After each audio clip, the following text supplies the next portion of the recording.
Hello, everyone, and welcome to an exciting episode of Hotline League because we have an old favorite returning, somebody who many of you know. That's right. David Shynock's going to be calling us tonight. No, I'm just kidding. We have a special I thought it was guest going to be returning. Cubby. I was...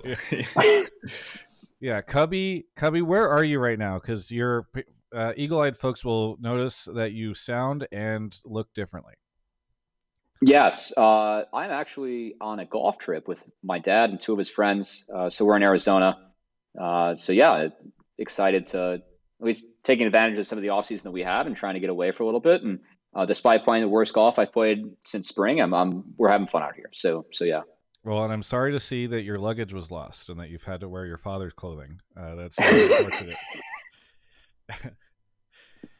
I've worn this on the show before. Scrub the bonds. Yeah, I guess I think with this lighting and the hotel room behind you and the facial hair and all that stuff, you just, as we were joking before the start of the show, you look like a divorced it's father. Tough. You know? I gotta say, there's no winning for a gamer because either you wear graphic tees your whole life and you look like you never grew up, like Travis, or you do grow up and you age yourself out of your own demographic, where you're suddenly not related. There's no winning. You have to go streetwear and somehow like keep like bleached hair and tattoos or something as you get older. It's rough. Yeah, that'll look good at 50. Yeah. Hey, for some people can pull it off, okay? And I'm hoping to get to that point. Anyway, quick shout out to our sponsors, NZXT and Pagoda. Pagoda joining us for our final episode after Worlds here. We'll hope to see them again for LCS next year or LTA next year. But thank you to Pagoda for sponsoring the show, and thank you NZXT for their support as we go into Black Friday and more. We'll talk more about both those sponsors as the episode continues. But podcast listeners, you've already had the spoiled. If you didn't read the title of the episode or description or whatever, you've heard his voice. A familiar, haunting tone has hit your ears, and that is none other than Mark Zimmerman returning from the dead. Mark has been pushed out. They got rid of LCS, so they had to get rid of the commissioner, and now he's here on Hotline League with us on this episode, at least, right? That's what happened, Mark? None of that is true, so please disregard everything Travis just said. I'm still with Riot, still working on the LTA. That has been my favorite thing about the LTA announcement is how frequently. So what's Mark do now? What's going on with Mark? Is Mark still at Riot? What's he do? What is his job? I think that's been really fun to see everyone speculate. Are you? Yeah. What is the title? Can you say yet what you are? I don't think we've disclosed that publicly yet, but I don't think in terms of like roles and responsibilities much has changed for me. It's a very similar structure. Where already I had my boss Carlos Tunes, who was the director of League of Legends for the Americas or something, and it's a very similar setup. Gotcha. And so now you're in charge of LTA. Yeah, sure. I mean, like I said, I'm not. There's some conversations around that we're saving for another. I don't know. It's not like I'm trying to be shiesty here. It's just okay. Those sorts of details. I mean, part of the reason I bring this up is because I don't know if at some point in time it will be revealed. You're like, we haven't disclosed that yet, and I'm like, is there? Because all the announcements have come out. So is there like a final announcement? Well, No, there's not like a final announcement or anything. It's just like my internal title is product lead. Even it's not even it wasn't LCS commissioner. It was product lead, and so I'm still a product lead. So like in that sense, it's like, well, what do you want to call me? LTN commissioner, LTA commissioner? Like it doesn't really matter to me. So it's not something where like we formalized is what I'm saying. So like I don't know what to call it. You're just chairman, co-commissioner. We'll see. Yeah. Who knows? So yeah, I mean, it's not me trying to be shy. It's just like I don't have an official title to like tell you to call me right now. But it's very similar. Yeah. All right. I'll ask you this question for Cubby. Have you been watching The Penguin? Because I have not, but Cubby's been obsessed with it. Yes. I'm sorry. Ashley put it on when we got back from Japan, and I went to London, and she binged it. And I'm so bad about watching things alone. So I've watched like 2 episodes spread out throughout the season. Oh, okay. Well, the episode, I mean, I got to say, it is a fast-paced show, so a lot changes, but I gotta say, if she wants to rewatch it with you, Mark, it's on the watch list. I'm recommending it. Yeah, the ending I heard was very good. I'll try, but she doesn't like rewatching things with me if she's already watched it. So if I miss the boat's gone. Did she at least like it? Yeah, she loved it. I mean, it's a great show. I watched. Yeah. She put it on like the night before I left for London, and I was like, "Ah, shit!" I watched one scene, and I was like, "This is good writing, and like the characters are great. Really good Everything's great." Yeah, it was really good. Well, maybe I'll add it to my watch list, and maybe the next time I want to fight or I'm looking for something to do in the off season, that's what I'll end up doing. But yeah, what have you watched or played anything recently, Mark, that you've been enjoying? I mean, this whole episode is dedicated to Arcane's first arc, right? Yeah, so I have only watched the first 2 episodes. Oh, Toby, what about you? I've watched the first 3, and we did indeed have someone ask if this was we're going to take an Arcane take. Oh, really? Okay. Well, yeah. This is a spoiler-free zone. Okay. So if their take is in any way spoilerific, we're not doing that. It's within the week, so yeah. Within the week, I've not finished. That's my rule. Episode 3, so. Well, I know, like my rule is like no spoilers, like within a week for when it comes out. Oh, my rule is no spoilers ever. So I can't believe you guys haven't had this disagreement yet. I'm Team Cubby for sure. Like, yes, there's a statute of limitations on things that are pop culture where like if you miss the boat, you miss the boat. You know, like I'm not mad at Ashley for watching Penguin without me. I missed the boat. You know, I'm not gonna tell people not to talk about something. Yeah. Okay. Well, whatever. Let's just get into the show. All right. So in the last week we spoke mostly about we had Joseph Jang on and Disguised Toast. It was a really great episode. If you've missed it, please go back and watch it. I think it was really nice to get clarifications on a bunch of the sort of more confusing stuff that had been announced around the 100 Thieves thing, and Joseph, I think, did a really good job of that. Toast did a good job of just sort of setting the tone and expectations around what his team is going to be looking to do next year. But what we did not do was talk too much about LTA, which, for those that are you that are unfamiliar, is the new iteration of League of Legends in the Americas. I think we've spoken mostly about what this is going to look like since it got first previewed, I guess, in July-ish time, and now we have basically the full details on what the formats are going to look like and the teams that are involved and all that type of stuff. So that came out right before Worlds. We did not have a chance to talk too much about it last week, so this episode will be very much dedicated to that. That's also why we have Mark on, who is the project lead for the Americas, product lead for America's League of Legends esports, something, North America's League of Legends esports. So we'll be taking takes that way. But yeah, Cubby, since we might have some folks who wanted to get on the show and talk to Mark about this, but don't have much familiarity with it, do you want to give the way that the show works? Yeah, so if you guys want to call in, it's discord.gg/Travis or command Discord if you're watching in YouTube or on Twitch, !Discord. That'll bring up the link to join the Discord. Join the Discord. Once you get in, you can drop your take in one of the topics channels. We have one for subs and one for non-subs. It doesn't really matter. I see everything. But if you have a take, at me, at Cubby, and if it's good, you have to be in one of the calls for me to drag you into the waiting room. So we have 3 callers in the waiting room already, so plenty of time to call into the show if you guys want to talk to us and also talk to the commissioner. Yep. And again, thank you for being a sub. If you are, as I mentioned before the show started, it is kind of a quieter time of the year where we have less, we have less sponsorship and we have less clarity in my voice, apparently. But also less subs and all that type of stuff. So subs and memberships, I think, are extra meaningful at this time of the year. So thank you to everybody who is doing that. But please make sure you sync with your Discord when you do. Also, for those that don't listen live, you can just join discord.gg/Travis. We do have a lot of channels where folks talk about everything from League to fantasy books to Magic the Gathering to all sorts of different things. So please feel free to join up and become part of the conversation. So while we are still getting folks into the waiting room and letting people type out their stuff, Mark, I mean, how have you felt about the reception to the LTA news and everything over the last week? Has there been any misconceptions that you've seen a lot or misunderstandings from folks, areas where you wish you'd clarified on?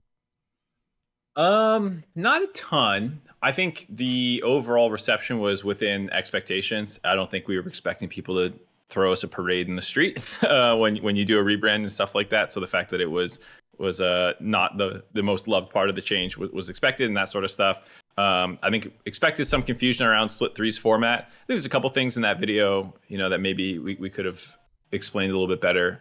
But it is complicated, and so no matter what, it's going to take a little bit of time talking about it and discussing it to fully process all the things. So that was like, we were trying to keep that video under 5 minutes, and if you wanted to do a deep dive into Split 3, like, God, you could talk forever about it. So that's why I was like, all right, you're going to lose some details here. So it was pretty much what we expected. I think the best of ones was slightly more controversial than I was going to guess. I knew that there would be some people who didn't like it, both in the scene and just fans.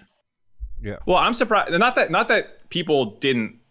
That there's a large vocal, part that didn't like it. For how many years we've been listening to people say best of threes to have best of ones come back. I'm not surprised that there was some, but maybe it's more.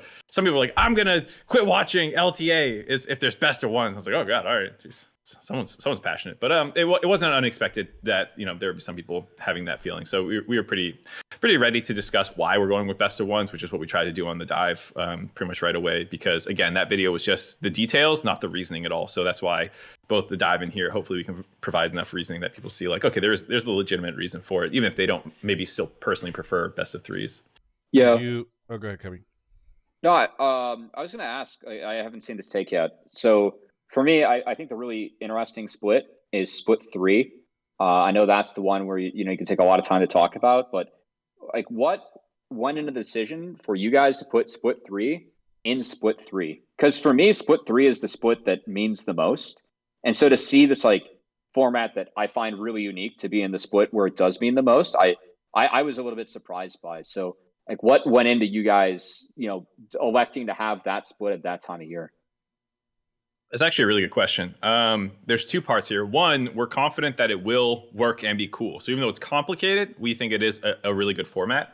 So we weren't really concerned where we put it, but there is a question of like, where's the right time to debut something crazy? Yeah. And I think Split 1 is its own little bit of craziness with Fearless, and it's faster pace and getting into a tournament. So realistically, you're looking at Split 2 or Split 3 to do it. And Split 2 is really going to be a lot more of like the kind of launch of the full LTA, in the sense where you're going to see every team play up against each other in these sorts of things, which is why it was between those two. And with this format, you're not guaranteed to get every matchup. It's not like a full round robin or anything like that. So it felt better to put it after we have already seen all the matchups a couple times throughout the years. And it's more about like harvesting these, like the way we talk about it is like Split 1 is like this really hype introduction, hopefully with high stakes immediately out the gate. Split 2 is this opportunity for people to attach themselves to fans or for fans to attach themselves to teams and players and storylines. And then Split 3 is like, pretty quickly we're going to get to eliminating teams and having high stakes games again. And so we didn't want that in Split 2 when some teams have not had like a full round robin of play yet. So that was kind of the reasoning.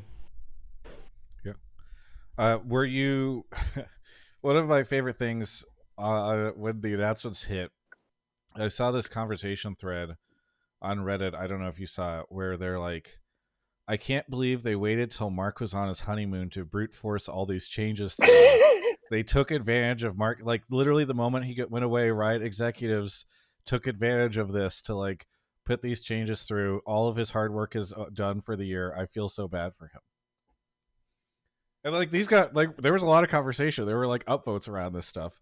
Did you see that? And two, how betrayed did you feel when you came back from your honeymoon and you saw that Carlos and team had undone all your hard work? Yeah, it was quite funny to see the speculation on what or what not I was involved in. This was 100% planned for a long time. As you can imagine, these things don't happen in a month before they're publicly announced. There's a lot of production models, making sure that you can, actually get this stuff done logistically. It makes sense within budget and all these sorts of other things. So, was involved in every single one of these decisions, every step of the way. So, if you're upset at some of these choices, then you're upset at me. Well, I'm excited for us to get into all the calls from the people that are upset at you. So, without further ado, Cubby, do you want to go grab? Is it 100% upset? You don't have one person who's like, dude, you've done this show long enough to know that people are cowards. They go on fucking Reddit or Oh. Twitter and they go, "Oh my gosh, if Mark was here right now, I would verbally assault him and take him to task." And then the callers call in the show and they're like, I would just like to say that I really like all of the changes, but one thing I would maybe have considered differently, and I'd just like you to convince me otherwise, is this thing. You know, like people, it's just so funny. But I don't know, Covey, maybe we do have a bunch of people in the tank that are pissed. We'll see if we get anyone that like wants to cut a WWE promo or not on the show. But yeah, let's go grab the first caller and find out. Okay, cool. Excited to discover. Thank you so much to Yowie tier 1. Thank you for the 4 months. Shiny Froki, thank you for the 78 months. Nylock TV, thank you for the 11 months. Over on YouTube, nothing yet, but we will see how the evening develops. Okay, looks like we should have Cubby back here any minute. Oh, here we go. Our first caller of the evening is none other than Franklin. Franklin, where are you calling from? State College, PA. State College, PA. What do you want to talk about on the show? I called in last week. I was the call about how I think that brand building is going to be really, really hard, and then like kind of like the new format moving towards this year. I guess like to give like a little refresh. I said that like if you absolutely bomb out and you suck, which is the reality for some teams in the league, I'm sorry, it's going to happen. Is that you're going to be playing less games no matter what. Basically, in winter, if you lose both of your best of threes, then you're only playing 4 games. The spring BO1s is like maybe like your best chance to actually play stage games. And then in the summer format, from the way I understand it, that if you completely bomb out, that you're just going to be playing 8 games before you're out of the BO3s, basically. And compared to like this format currently that we have this year, where like no matter what happens, you're going to play 14 best of ones in spring, and then at least 14 games, either 14 between 14 and 21 games in spring versus summer. So like my kind of thing is that like I think it's really, really hard to brand build and kind of put yourself out there as a new org if you don't actually get the games to play it. A little bit of a comment from the comments I think Jungle Juice made last week, where he said like winning isn't always like the best way to brand in League of Legends or in LCS. I kind of very much disagree with that. I guess I have kind of 4 teams I think I've used as evidence. 100 Thieves, IMT, CLG Energy, and Dig since 2020. Dig has made the playoffs 6 times. CLG/Energy has made the playoff 5 times. IMT has only made playoffs once since they've re-entered the league in 2020. 100 Thieves, which is the team that like people are saying that maybe they're not like super duper successful, even though they won a championship in 2021, has made the playoff 8 times and made Worlds in 2021, 2022, and 2024. So I think like branding 100 Thieves is not a winning team is kind of like a bad way of phrasing it. So I guess my question is like, if you're not a super duper successful team in this new format, like how can you ever have a hope of even trying to brand yourself with less games? Mark? Oh, you want me to go? I don't know. I thought the host was going to hop in there and prompt the conversation. Because we had the same take last week, I think I even called Franklin. Didn't I I was like, you should call back with this question next week. You specifically told me to call back. Yeah. Okay, so like, okay. I've said my piece mostly on this stuff. I mean, I know I agree with Jungle Juice that like people get distracted by winning too much as like the sole means of brand building. But that's why, Franklin, I can understand your concern around like, okay, well, if you are going to try to have teams that are going to be like, okay, guys, like we want to win, but also you should care about us in general, not just because you care about winners bandwagoning, you know, like there is a lot less time on stage and opportunity for these teams and orgs. And I know that this was a conversation that took place when LEC switched to a similarly cutthroat model. So yeah, the first thing I'll say is I do agree with Jungle Juice that like there is a lot of ways to make people your fan with the time that you do get on stage, regardless of if you win or not. Like I think 100 Thieves is a good example of that. They are always doing interesting things with like Sniper and those guys being great and having social presence and those sorts of things. I think this is more cutthroat, but if you look at the raw number of games for, let's say, the worst place team, and you go 8-8-8, you're always last place, you're always leaving before playoffs and whatnot, it's a single best of 3 less that a team would play in this format across 3 splits than last year with 2, because you'll get 2 in split 1, 4 in split 3. You have the 14 games in split 2, so you're only losing 1 best of 3. Now it is slightly more spread out, and I think there is arguably some sort of opportunity cost where you get eliminated, the season keeps moving, the stories keep moving, and you kind of lose out on the ability to put your players in front of fans. And I think that is true, that it could be a little bit more difficult, but I don't think it's as extreme as people might initially think when you hear that you're cutting, teams are not moving past the second week or not moving past the fourth week. But when you actually look at the totality of games played, worst case scenario, it's one best of three, excuse me. So not too concerning. It's also more games for the better teams. So again, if you are winning, it is more opportunities. But I don't think it's as drastic. It's just more spread out. So I guess it's not a huge concern. I hope it's not a huge problem for these teams. I guess kind of like my main concern is like you kind of touched on it a little bit, that like even though you lose, kind of like the story kind of like it goes past you, I guess. Like stuff like summer, like you can get knocked out, and like if you can get knocked out in like week 4, right, you kind of miss out on like the actual like the best of 5, the qualify for Worlds, things like that, right? And then like you're not even in like the entire LTA championship that happens after, right? So it's like there's so many games that happen after you're basically knocked out, and like you kind of saw it happen with LEC this season a little bit with like season finals, right? If a team didn't make season finals, right, like I think like GX, I don't think GX made it, things like that, right? That's like if they didn't have anything going for them or like a good player going for them, they kind of just get completely forgotten on the year and might as well be like a kind of like a wasted year in terms of like actually like building up fans.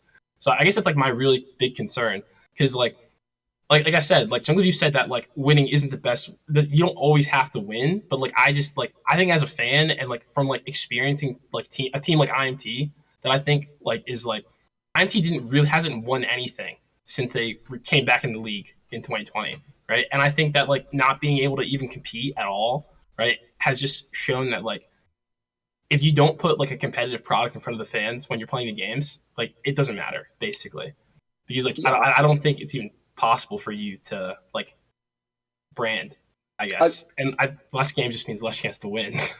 Yeah, I mean, I'll push back on, I think, the IMT point like a little bit. I mean, if I'm in the shoes of IMT, I mean, I would have treated that team like you're almost like a secondary team to like a F1 super team. And I feel like IMT's job was to almost develop like 3 or 4 revenges in their time, where they only really developed one, and then there was a lot of turnover and they couldn't really develop more. Like I will always stand by that. I feel like Kenby was the right direction to go with a roster like that, and they just weren't able to get a lot of prospects to pan out. Because like if you're like an F1 fan, if you're a Red Bull fan, you care a lot about how like AlphaTauri does, because that if their racers are doing well, then the odds of them sitting in the Red Bull seat for next year are a lot higher than any other team on the grid, right?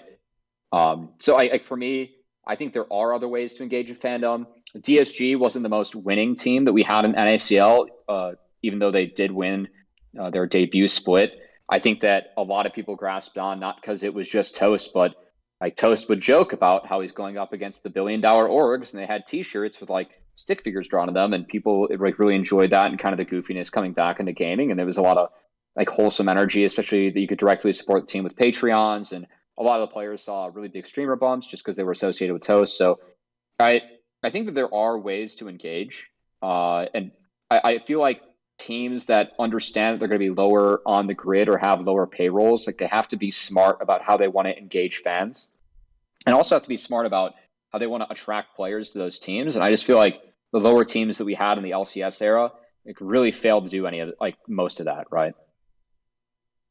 Yeah, I think to answer a couple more of the points that Franklin was saying there, I think in terms of, again, the calendar year, the 4th week of Split 3, because everything's pushed back a little bit, is actually not that different from what playoffs cutoff was before. So, much the way that you would get eliminated if you were one of the lower tier teams and missed playoffs, it's a similar thing here. And it does, like you said, have this kind of opportunity cost as the league kind of goes on, it keeps playing. But it's not, again, super different than when it is now. It's just because the season starts a little bit later, the cutoff point's a little bit more aggressive. But in terms of totality of the year, again, it's about the same place where you would see these teams be dropping out kind of towards the end of summer. And I think there's also the other kind of unspoken part of this, which is, who knows how well DSG is going to do, but there's also this promo tournament that's going on. And there's also Tier 2, which now has a real reason for fans and people to kind of have these like storylines that are kind of intertwining with the main league. So no matter what happens, the DSG org will have to defend their position. And depending on when they either make it to Worlds or drop out or whatever, their storyline will still be continuing as they train up for the promo tournament and these sorts of things. So I do think that there is a likelihood that for some of the orgs, if they are one of the guest slot org for Toast, there is still going to be a narrative for him. So that is to say that, I think I agree it is a slightly more aggressive of a cutoff point for some of the teams that lose, but it's not terrible. And I think to the point about Immortals, it's kind of sustained losing that becomes the problem for fandom. I think more than you have to win to attract fans. I don't think you can consistently lose and be consistently one of the bottom teams across years and years and years and expect fans to gather around that. 100 Thieves did have bad splits, but they also bounced back. And I think that's something that matters a lot too, is you can have a bad split, you can have a bad year. It's about what you do after that. Cool. Hey, thank you so much, Franklin. Do you feel like you had your questions or your takes answered? Yes, that's pretty much all I had. Thanks for letting me call back in. I think the biggest one is just I don't know what's going to happen to the 100 Thieves spot, but I just really hope it goes to an org that kind of lifts the product as a whole. I feel like we had a lot of teams for a lot of years, and I think we still do have a couple teams. I don't want to say any names, but that are kind of dragging the whole thing down, if you ask me. So I really hope that when 100 Thieves leaves, I'm pretty sure they're going, honestly, right? That we get an Oregon that kind of lifts everyone up. So that's my hope. Thank you. Thanks so much for the call. Anything you want to shout out? LCS Discord once again. New me in the chat again. Sharpie for being an IMT fan, even though they absolutely god awful and suck for so long. And that's pretty much it. Thank you. Yeah, thanks so much for the call, and we'll catch you next time. All right, folks, guess what? It is time to put the egg rolls in, because it's time for the Pagoda snack break. Pagoda chicken egg rolls have a crunchy wrapper, are made with white meat chicken, and are air fryer ready. Hotline League is brought to you by Pagoda Snacks. From crispy egg rolls to crunchy cream cheese wontons and savory crab rangoons, Pagoda Snacks ready to crush your cravings. Shop for them in the freezer section at your local grocery store or get them delivered with Instacart. We have links in the description below. Akabi, I'm so sorry that you do not have the ability to bring Pagoda with you on the road. Yeah, I know. Yeah, I mean, it was a 7-hour drive, so taking a frozen food product might have not been the best idea, but I am bummed. Usually I look forward to my Pagoda snack break, so I hope you're enjoying yours tonight. It's very good. You chicken still? This one is pork. I've switched to pork for this week. Okay. But yeah, it's very fun because I feel like Mark did right now in the initial announcement where he was streaming and he ended up eating an egg roll during the LCS during the LCS Q&A, I think, right?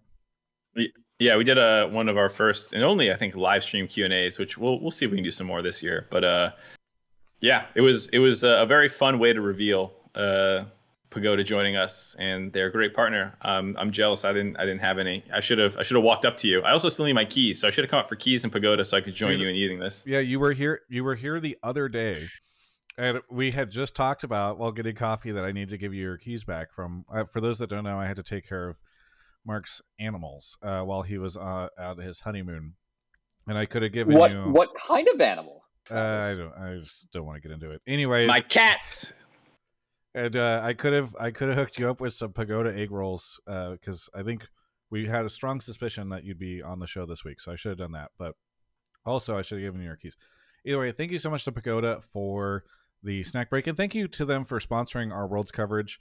They were a great partner during Worlds, and so I'm going to miss having them over the next month or so. Thankfully, or a couple months. Hopefully, we see them come back for the LTA season because they make a delicious product. And thank you everybody else who watched and sent out pictures of the fact that you all had purchased this.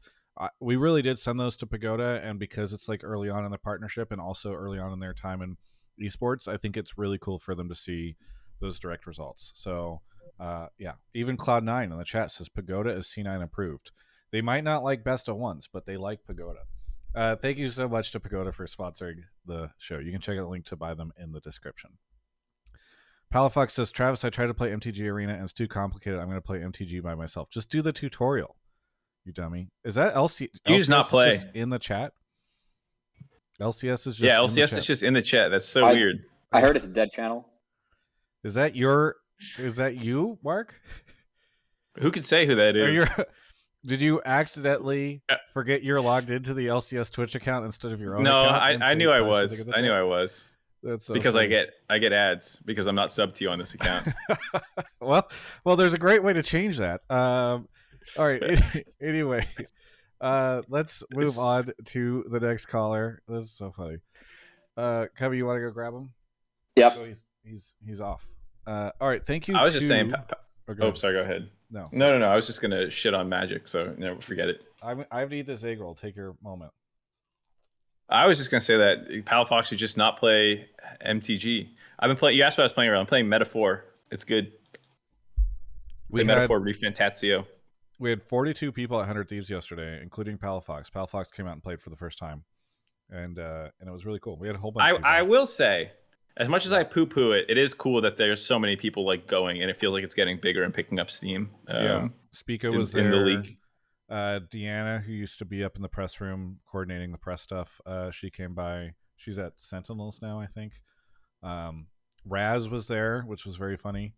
He showed up late, made his deck, didn't want to commit to playing, and then left because he was hungry. So what goat behavior! Might not have gotten Raz in on it, but All right, we have Sinbad here. Sinbad, where are you calling from? I'm calling from Toronto, Ontario. Ontario. What do you want to talk about on the show? I had a question for Mark. So back in 2018, when franchising was first announced, it was discussed as a way to save the LCS ecosystem, right? As a way for teams to be able to bring in investors and sponsors without the fear that they might be relegated at any time. So, we would have that consistent team growth, and we would know that, they'll be safe here with franchising. Clearly that model failed because we've had so much turnovers with the teams. Clearly so many of these teams were run very incompetently, wasting a lot of their money, throwing it away just like $1 million contracts for players.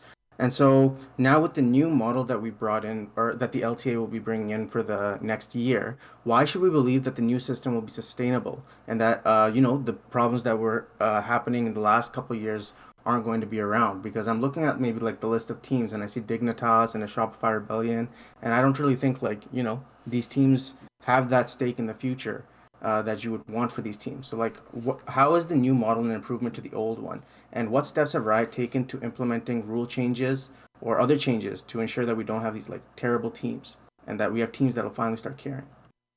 Basically, yeah. That was Thank you. No, that's a good question. I think there's a little bit of things there which I don't think we as Riot fully agree with, that franchising was a complete failure. I think the economic model change that you have heard us talking about is not franchising as a whole. It's the changing of what's the underpinning of what Riot is using to fund these things. So initially it was ad sales, and there was this thing called the LRP, and it was the idea that we're going to sell enough sponsorships and ads and all these sorts of things. When 2020 hit and there was a big downturn in just marketing spend and a lot of things across the board, that obviously hurt our ability to try and grow and do these sorts of things. And the game was still doing well during that time. And so we began making moves to change things over to this GRP model, which is based on digital goods. And so part of the renegotiating the new structure going forward and working with the teams on getting new contracts and all this stuff is changing all of that legal language and the agreements and what the rules are and how much we're paying and all these sorts of things. Because there was definitely a belief that it would grow and grow and grow, and with the LRP model, and it was not going to get to the level that we needed, especially worldwide, where there was this whole approach of every scene kind of funding itself with their own local LRPs, which is for that one league. And that's where the right sizing had to happen, and we had to contract the number of leagues and teams within the overall ecosystem to base it off this global model, because otherwise teams aren't just getting enough money to operate. So a lot of the biggest problems, at least economically, with franchising and these things was not around they're related to spend, but also just how much revenue was coming in for the teams themselves and whatnot, and for Riot. So that was where a lot of the changes were taking place, not within the idea of having a long-term partner like what franchising is. And that's why we're still continuing forward with that. And while there have been teams that have come and gone and whatnot as they join the space and leave, there's a number of people who have stuck around and have been really good partners. And I think we saw at times people like a Team Liquid almost get relegated in, I think it was 2017 when they did the whole double if loan thing, was... I don't think it was a loan. it was if I recall correctly, they were like, "Oh, it's not a loan. We actually just traded him," and then, "Oh, look, we just traded him back." Yeah, I it was the was Steve and talent Andy at that special. time. Yeah. Yeah, I don't know any internal league dealings. I don't know what I'm talking about, but I'm just saying that like that was a situation where that team almost got knocked out, and CLG almost also got relegated at one point as well. So there were a number of people who at the time were incredible partners who were at risk of losing their position in the league, and I don't think anyone would benefit from them getting knocked out, as cool as it would be as a temporary storyline for them and their businesses and trying to sign sponsors and all these sorts of things.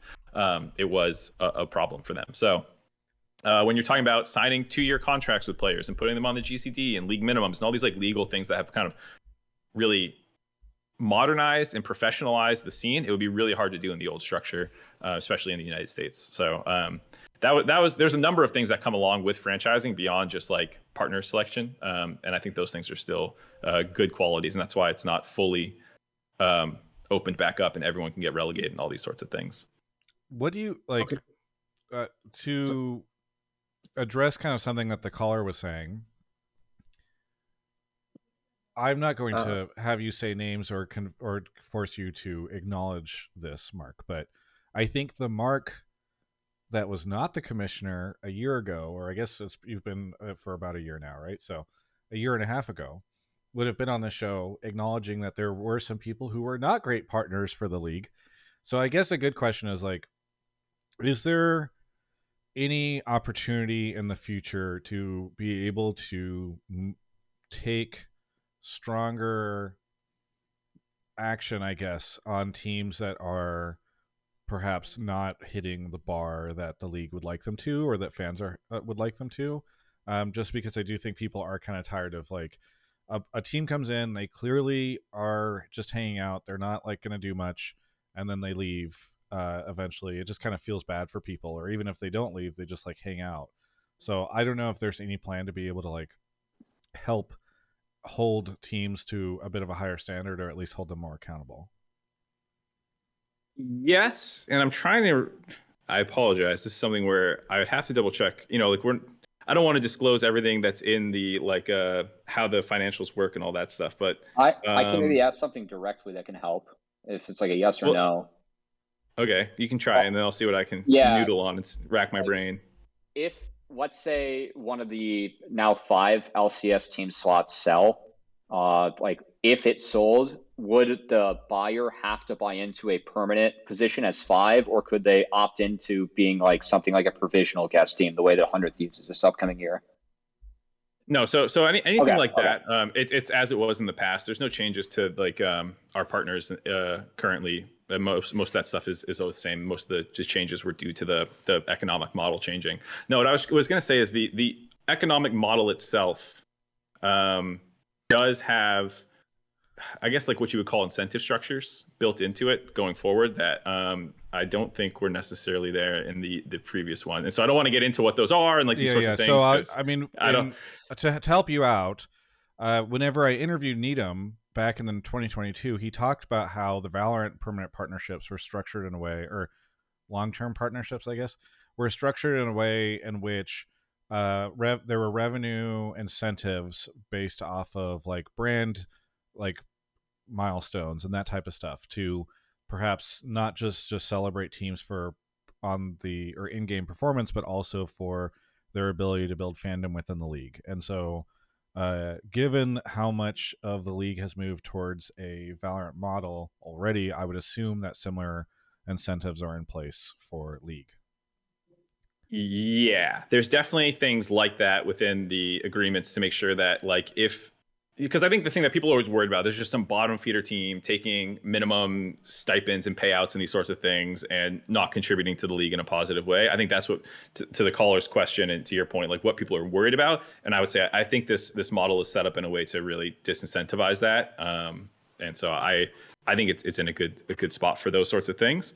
And I think this time where, we work through this new TPA, and with the teams and stuff, it shows that these people are committed because we could have taken this time period to discuss these sorts of things. And so I think while I can empathize with fans who have sometimes not loved what teams are doing and putting in front of them as a product, I can say at least going forward, these teams that are in the LTA are committed to the future growth of the league and putting a good product in front of fans. So, you know, I'm pretty happy with all of our partners that we're going to be bringing into next year. And I think we will have a really, really fun product for fans to watch. So I definitely understand some of the questions about franchising lessons. In the past, like franchising agreement, Mark, there was a clause where if a team, I don't know the specifics, but it was if they bottom two'd or didn't make playoffs for, I think it was like 4 out of 6 splits. You might know the Immortals specifics. clause, yeah. Yeah, like teams could vote to boot them. Does something like that exist for the new like revenue incentive structures if they aren't hitting like the brand value or the sales they need or like impressions on their side? Can the partners in the league or the league itself decide to boot a team based on that? That would be one of the questions along the lines of the incentives and stuff. I need to check if I'm legally supposed to be commenting on or not. So very fair questions given what was public information before. I don't remember how that got public information in the past. And if it's not supposed to be, it's not it was just coming from me, announced so. when franchising was announced. It was just like, yeah. And I'm sure Riot regretted announcing it because then later on people are like, okay, so one split, like yeah, they're gonna count down the whole. Yeah. And then it was good Immortals hit it and just never, you know, I guess because there was my assumption is that because people knew that this was coming, they're like, we don't need to go through all that with Immortals. We're going to get them out of the league anyway. All right. So Sinbad, anything you want to, I think I cut you off here. I don't know if you had like a follow-up question or anything really quick. No, I was just going to follow up on what you were about to say. Yeah. All about the partners and stuff. Like, how do we know they're committed to the league long-term compared to before? So yeah. I think the best answer I can give you is that we talked with all the teams and, you know, renegotiated these TPAs and stuff, and the fact that they're still here speaks to that, the fact that they're committed and that they want the future of the LTA. Yeah. I'm not gonna ask you a question around this, but I will just say that it is so funny that like a year ago NRG was very committed, and then they've got to be the fastest. I think. Oh, maybe who was LMQ was only here for a year, but then they still like stayed. They just rebranded and like changed a little bit of stuff. So the NRG, I think, is maybe the funniest thing I've ever seen. Yeah. Sinbad, anything you want to shout out here at the end? I want to shout out an audiobook series called Dungeon Crawler Carl. I don't know if any of you guys have heard this. Isn't this progression fantasy? Maybe. I don't really listen to progression fantasy all that much. I think most of them are dog shit. This one is like fucking crack cocaine. You listen to it and you're like, God damn, this is good. And then you keep listening and it gets fucking better. The man dropped his 7th book. I am not promoting this out of any payment. I'm just a fan, and this shit is like crack. Listen to it if you can. It is so fucking good. So I think this is more lit RPG than progression fantasy, if I understand the genres correctly. Yeah. Look, the genre gives it a bad name. I thought it was going to be terrible when I started it too. I thought it was going to be dog shit. They've changed me, man. It is so good. I have heard of this previously. I will say that I tried either progression or lit RPG. And again, I'm not great at distinguishing between the two at one point in time, and I found it like very distracting. Where it felt almost like video game fan fiction, but I have heard good things about this series. So if I decide to head in that direction again, I will probably try this. But thank you for the shout out. The two, I'm not going to read it because I don't read very much. But if I do, Dungeon Crawl Carl and Cradle are my two like kind of progression fantasy lit RPGs that are on my TBR. Yeah, I do. There's so many Sanderson fans that are Cradle fans that I do have some draw into that direction. It's so funny. I've been reading nonfiction, which I like never do. But for the first time in forever, I've read 2 back-to-back nonfictions. I read Nate Silver's On the Edge and really liked it. I actually think you might like it, Mark. There's a lot of crazy stuff in there just about like philosophy around AI and all this kind of crazy stuff. And then right now I'm reading the Blizzard book by Jason Schreier, which I was originally unsure of because I don't have a great explanation on how to say this without offending. I'm sometimes suspicious of people's accounts of what happens internally at companies especially given the people that they speak to. So I was a little suspicious at first, but the novel, or the book does not read in a kind of dramatic way, or it's just like a very good account so far. And the funny thing is, I just got halfway through the book, and in it there's a chapter called Third, because it talks a lot about like the successes that Blizzard had with all their titles. And then it's like, for the chapter starts, it's like, for a long time Blizzard had been putting map editors into their games so that people could make their own games within them. And one of these games was called Aeons of Strife, and then that eventually came Dota. And eventually, two guys named Mark Merrill and Brandon Beck. And I'm like, oh, this chapter's about me. Okay, anyway, thanks so much, Sinbad, for the call, and I will catch you later. No problem. I didn't realize that they were going to be pitting me into the book. I just thought that's really cool. All right. Let's see. Where are we? You want to go grab the next caller, Cubby? Yep. Okay. Thank you to Jaffe58. ppdoc gifted a sub to MarkZ. Unfortunately, he's on the LCS account, so he won't be able to use it, but I'm sure he will appreciate that later. The Dixie Cup, thanks for the 25 months. Bowen Chung, thank you for the 500 bits. And Adam, thank you for the Prime. And our first YouTube hit, Double-ish, says thank you for gifting the membership. That's very cool of you. Thanks so much. Yeah. But no, the Blizzard book has been really good. Highly recommend it to anybody who is interested. The other cool thing about it is that it's on Spotify. So a lot of people don't know this, but if you have Spotify Premium, they now just have audiobooks. Like, just, you don't have to buy them; they're just there. And it's on there. Yeah, I might take a listen, because I was listening to gaming podcasts that Jason Schreier went on in terms of like hyping up the book, for the press junket for it, and it did sound very enticing. I think one of the things that would be most interesting to our listeners of the show or my content is that, for me, a lot of it is cool in order to hear like the history, but also a little bit of the understanding of what goes on behind the scenes at companies.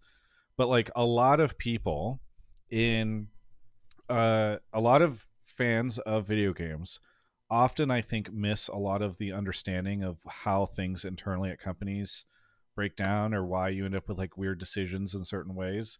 And I think what's really cool is that he really has a bunch of great accounts of like, why did they decide to not make a second Diablo 3 expansion, or why did Ghost fall apart, or like all these different things that, like, when you are around a gaming company for a while, like I know so many people at Riot, you get to understand a better context and perspective on why companies make the decisions that they make, even though sometimes they're like nonsensical, or they seem nonsensical.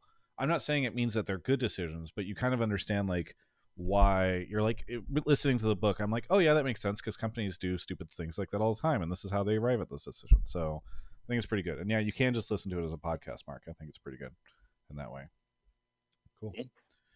Well, our next caller is here, and it is none other than ppdoc. Welcome, ppdoc. Where are you calling from? I'm calling from Baltimore, Maryland. Baltimore, Maryland. What do you want to talk about on the show? Yeah, so I apologize. I'm not sure if this was covered in the LTA primer or not, but I think Riot needs to heavily invest in having the LTA North games broadcast in Spanish and Portuguese, and the LTA South games broadcast in English, so that both conferences can, sort of intermingle more, learn more, and like their fans can learn more about the other conferences. I think first and foremost, it would be great to expand some of the pool of on-air talent, give more up-and-coming casters a chance to cover multiple conferences. And then I think the format has really fostered, especially split, 3 and kind of this idea, really all the interconference matchups have really talked about this rivalry that we really hope starts to exist between the North and South conferences. And I think without a language gap, or with the language gap there, without something to bridge that gap, it's going to be really hard to build a rivalry as a casual fan not able to understand the stories of what's going on down in the LTA South Conference. Dr. Professor Sargent, Mr. J in chat says, good luck when they're already cutting budgets. And I can understand the sentiment because it does feel like we've seen a lot of scale back on everything, Mark. So I guess, how do you balance the sort of concept of having to pull back and consolidate a little bit on certain things, production stuff especially, while also having to kind of address the idea that you are essentially, in some ways, you're like, hey guys, we have 8 teams for North American fans, but in another sense, you're like, actually, we have 16 teams for North American fans because it's America's fans now, etc. So yeah, I guess how are you handling that? It's a good question, and as much as it's kind of a meme from Mr. J, whatever his name is, it is one of the realities Professor that Sergeant Mr. J to you, by the way. Might be. It is one of the realities of any production decision that we make is, what's the cost benefit of this?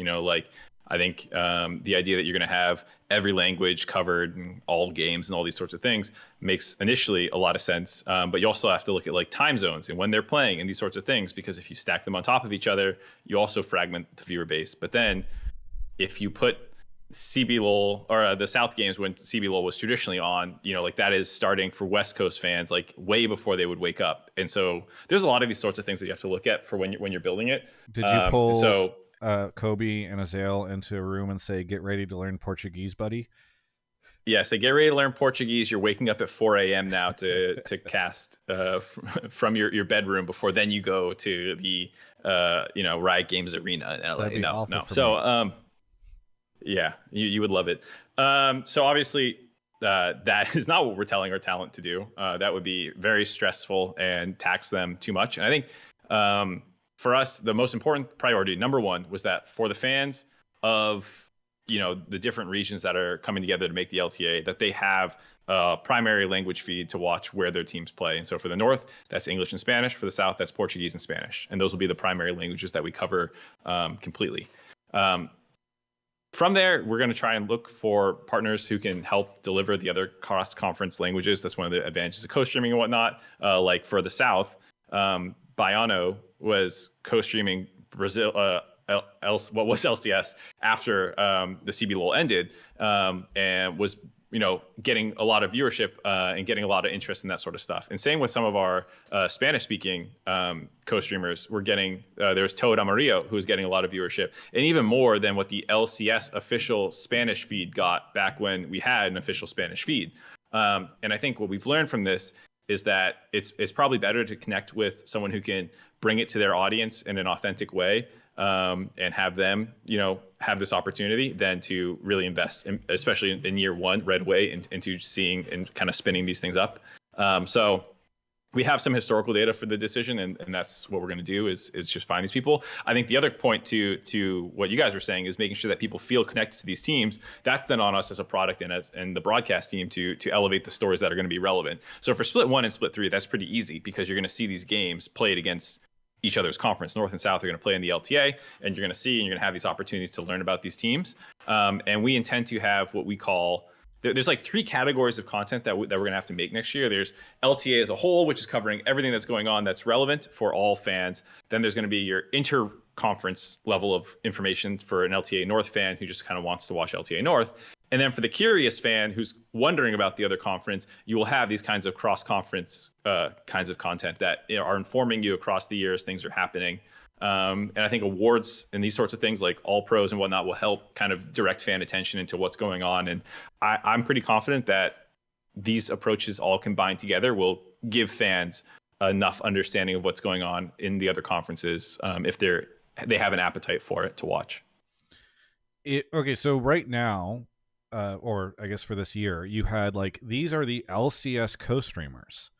Is there a world where whoever would have been an LCS co-streamer next year is now instead an LTA co-streamer, and so people from that entire pool just get access to everything? Do you see it more being like, hey, this is the LTA South co-streamers and the LTA North co-streamers? It's, if you want the league to be considered as a whole, so much so that you're abandoning the LCS brand and to do so, I would assume that like co-streamers would be able to get access to all of this because it's one big league, right? Yes, absolutely. We haven't solidified our co-streaming plans and who's attending and who we're going to use and whatnot. But I don't think we want to be exclusive between regions and these sorts of things. I think it's more like directing traffic, interfacing more with this person, giving who we think is going to be a good representative to be like, hey, if you're curious what's going on in the South, before the LTA North starts, go check out this channel and these sorts of things. So, that's still working a little bit on who we are going to want to talk with the most about. But that's the goal, is to give fans, a place, and they can always find their own because other people can be co-streaming and whatnot. But at least as the LTA have our kind of like, well, here's a really easy option for you to go check out. Yeah, that makes sense. I mean, this is like a bit of a bummer, because I think that when it comes to a lot of the narratives, like obviously it's a big investment to put on a broadcast for any language. I don't think anyone that watches understands just how many people are behind the scenes for a broadcast, which there are a lot of hands that go into making any broadcast work, let alone be good. But I mean, when it comes to the stories, right, I feel like it still is best if Riot has their own broadcast. Have you ever thought about having co-streamers actually pay for rights and using some of that to actually like fund like help budget and make an actual broadcast for leagues like this? Because I mean, I'm also bummed because like I've had multiple teams in this offseason reach out to me and ask for people that speak Spanish and Portuguese in preparation for next year to try and connect with these fans, which I think is awesome. So like I know that co-streamers have a huge audience, they're going to help out, and it's a very cheap solution, but also it's a little bit harder to like kind of control like what narratives come out from there besides just having a Riot broadcast. For sure. And I think I don't want to paint the picture that there's just that. So, for example, Takeshi came on when Payne was playing against 100 Thieves. And there's plenty of people who are bilingual that, across the different teams that we have, the different broadcasts, that we're going to tap and use these, kind of cross-regional broadcast teams to be able to tell the other ones about what's going on in their league and also call them in and these sorts of things. So it's not like we're just kind of abandoning any sort of cross-pollination or anything like that. But in terms of making co-streamers pay for rights and these sorts of things, that is not something decided on the Americas level. That is definitely a global kind of conversation about what's our relationship with co-streamers. And I don't think, we could just go rogue and do whatever we wanted. Yeah. I don't know. I think it's interesting. I mean, this kind of is following up the conversation of what was happening around this time last year, which is LPL broadcast like even going to be a thing for English, being one of the big leagues and the second most successful league historically in leagues. So I don't know. Like for me, it's a bit of a worrying trend. But yeah, I feel like this was a good question from ppdoc, because obviously part of the fun of expanding America is the fact that you do get access to giant audiences and that also speak other languages. And I know personally covering Americas for the Tier 2 tournament was a lot of fun, connecting with some of the CBLOL teams and seeing how good they were as Payne Gaming took it home. So yeah. Yeah, ppdoc, did you have any... Oh, go ahead, Mark. No. Mine was just going to be gassing up the Tier 2 Challengers tournament, which was sick. Yeah. ppdoc, did you have any did this fully address or anything else that you want to talk about? Yeah, so I mean, I definitely agree. I watched a lot of the Americas tournament and Cubby's VOD reviews. It was definitely hype. And I mean, I think one of the things that I think a lot of people have been talking about, the LCS feeling like they're losing a world spot and like potentially two, depending on sort of how things are going. I really see it as if you can bridge the North to the South and get a lot of the North, conference viewers to be at least somewhat invested in the South, it could really lighten some of the blow if something happens where the South takes that second, 2 out of 3 world seeds. We don't see this sort of big emotional letdown of, well, we got our world slots, taken and we only have one team going now. It can be a little bit more of a feeling of, hey, I at least know this team and I know something about them, and I'm more invested in it. Yeah, actually, that is a really good point. And stop me, Cubby, if we have anybody in the queue that kind of addresses this. But like, Mark, is there any worry that you're asking fans to do kind of two opposing things, which is have a rivalry with the South and be like, oh, we're trying to beat these guys and we're trying to take, that tournament 1 spot from them and the 3rd spot for Worlds, etc., while also then being like, but they're going to be our representatives for our league at international events, and we should cheer for them there. Like, it is kind of, I could see for some people it feels like a mixed message. I can totally see that. And our goal is to say that both options are totally valid.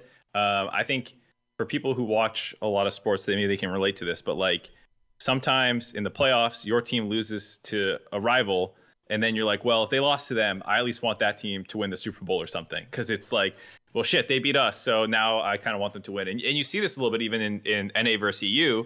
We're at each other's throats, we're shit talking, yada, yada, yada. And then suddenly it's the West did this or whatnot. And so for some fans, they'll connect with that. And they will, assuming we do our jobs, and this is a huge point to the caller's question, like if we're sending teams as the LTA representatives from the South and you as a North person who's pretty clued in, if people very casually watch, I can see them maybe missing it if they don't pay very much attention to the scene. But for a fan who's semi clued in, you should know the biggest beats about the teams that we're sending. And if that's not the case, we've absolutely failed.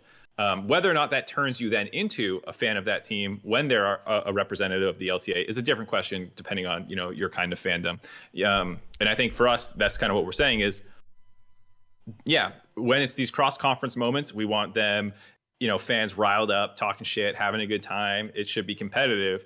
And then, however, with the storytelling in the moments, when you see how much it means to a different community to the Southern Conference, to an LLA team if they make it to the CBLOL, like when you see those guys, you're going to have that human connection. If we tell good stories, you'll hopefully become at least somewhat fans of them, even if your LTA North ride or die kind of energy. Yeah. Thanks. So I think it's different communities that, like, for some people, they're going to be LTA North ride or die. They're going to lean into the rivalry aspect. They're going to want to battle for those slots. For other ones, they'll see it as a representative of the LTA, and they'll be happy when Southern teams do well as well. Thanks so much, ppdoc, for the call. Anything you want to shout out? Yeah, shout out to Cubby's stream, his VOD reviews. Hopefully keeps that going. I was thinking maybe he could do some LTA South VOD reviews if we don't get enough of the English broadcast that I'm hoping for. And then also, shout out to you guys. Shout out to you, MarkZ. Kudos to you for taking time for your honeymoon and turning out the noise. Who knows when you'll get another one? Might be another 15, 20 years. Who knows? Anyway. Very good point. Never. All right. Either way, yeah, Cubby's the divorce dad on the podcast, not me. Thanks so much, ppdoc, for the call, and we'll catch you next time. All right, next time. Later, guys. All right. We now have another call, I think, waiting to come up, so we'll go ahead and grab them. I guess we still have a couple slots for callers, I think, for the night. We do. Yeah. Do we have anybody in the queue for best of one, Cubby? People. Yeah, I saw one person. Yeah, I'll pull that take if we want. I know that was a hot topic, but yeah, I just this is one of those things where if we don't talk about best of one, I'm sure people are going to complain about it. Understand? You guys are cowards. Conversation, yeah. So yeah. All right. Exactly. Cool. Off goes Cubby to grab them. Thank you so much to Mohica for the Prime over on YouTube. No one yet, but that's okay. What was I going to say? Something brilliant. Some conversation. Mark, are you going to... What games are you playing these days? Anything? Oh, yeah, you said I told you. Yeah, Metamorphosis? Metaphor? Metaphor? It's a normal word, metaphor. Yeah. It sounds very complicated. What is it? I've seen some people talking about it. Have you heard of Persona? Yes, that's what this is. Okay, I knew what this was whenever you said that. It's outside your comfort zone, so I'm not going to try and sell you on it because you're afraid to leave your bubble. No, I mean, the funny thing is I've tried Persona. I tried Persona 5. I think that was the one that was on like the most recent one. And I just kind of got bored with it and couldn't get drawn in as much. I think Persona 5 start is terrible. It's like so long and drawn out to get into like the actual gameplay. This one it takes you a little bit to get into the actual gameplay loop, but it does a better job of like not feeling like a 10-hour cutscene to play the game. Like you're actually kind of doing things. A game key for this, so maybe I will give it a try. But I also need to try. I just made my character for Dragon Age, so I got to see how that goes first. So I don't know. Yeah. All right, we have our next caller here, who is Aztecs. Aztecs, where are you calling from? I'm calling from Cubby's basement. Cubby's basement. Okay. We'll just go with that. What do you want to talk about on the show? Yeah, I was just asking the decision to bring DSG up to the LCS or now the LTA. Was it because of their success in the Challengers League, or was it just passion surrounding like trying to level up into getting into the big leagues? And then second, does Riot plan on making DSG update their logo or kind of rebrand it at all, or are they cool with the branding style that they've taken? You had Toast or Brandon Sanderson, and you chose Toast, Mark. Well, to be fair, that was Maryville that we would have been talking to if we did take on Dragon I'm pretty Steel. sure it's Brandon Sanderson. Yeah, I'm sure Maryville would not ask Brandon Sanderson's team for an increase in the price for being in the LTA versus Tier 2, and surely Brandon's team would have said, hell yeah, let's pay that extra amount. Hey, he's going to sell anyway, book sorry, 4 5. It's going to be a banger, okay? He's going to get a good revenue increase soon. Anyway, yeah. So book 5 is going to pop off. Yeah. Anyway, so on to Toast. There's a lot of people who have been in Tier 2 for a while. Who, I don't want to just say like Toast came in and saved Tier 2, because I definitely think there's that narrative that kind of goes on with like my Tier 1. Kind of said that. So I feel like he was huge for the league, but yeah. No, don't get me wrong. He was huge for the league in Tier 2, and when he came in and what he did for that scene when it was going through what it was going through. Yeah. I just also want to acknowledge that like there were Supernovas and AoEs and the Maryvilles, and there's other people in Tier 2 who are Cincinnati Fear this last year, or Blue Otter recently. Like I do see other orgs in there, and they provide value to that ecosystem. And so I don't want to say like, oh yeah, Toast came in and saved the day there, because there were orgs already kind of working away at that level. But I think Toast as an outsider coming in and providing what he did, and the extra kind of conversation, the exposure, the boost of awareness to that scene, and those sorts of things, and kind of a fresh perspective as well, was some of the things that really interested us, and why he was on a very short list of teams that we were considering for joining onto that guest slot. There's also teams from people were familiar in the South. We actually have what was an LLA team as a guest for that year from the Tier 1 level. So Isurus is the person that we were working with on that. So that's to say there were a lot of choices, but we felt like at least what we were seeing within the community, what was resonating with them, the kind of approach that Toast took as an org was unique in the space and could add a different angle than what we already kind of had in Tier 1. Which is a big thing, is like giving fans a team to root for, something that, there's the Team Liquids who are going to ball out, swing for the fences every single year, revamp their rosters, do whatever they need to do to try and climb to the top. And I think Toast had a very different energy in how he was talking about things and whatnot. And so that made him kind of stand out from the crowd. And one of the reasons that we definitely want to give him the guest slot for year 1 and offer that to them. Logo, to the second part of that, he's updated his own. Not mistaken, DSG now has like an actual logo, with like a signature, and jerseys. So no more T-shirts. They have real jerseys. They have like real logos and stuff now. As long as it's compliant within the brand guidelines, and all that stuff, I think we would have been pretty down for the paint logo. I don't know if there's any actual brand concerns with it that might get flagged, but assuming not, we're down. I think, at least I can say I'm down with that. with that, but I think he'll probably go with this slightly more professional, updated look that they've had for a little bit now. I mean, he won with the paint logos, so maybe it's time to go back to basics. Maybe that's what the problem was. He turned professional. Yeah. Speaking of disguised, what is your ideal outcome for a team like Disguised?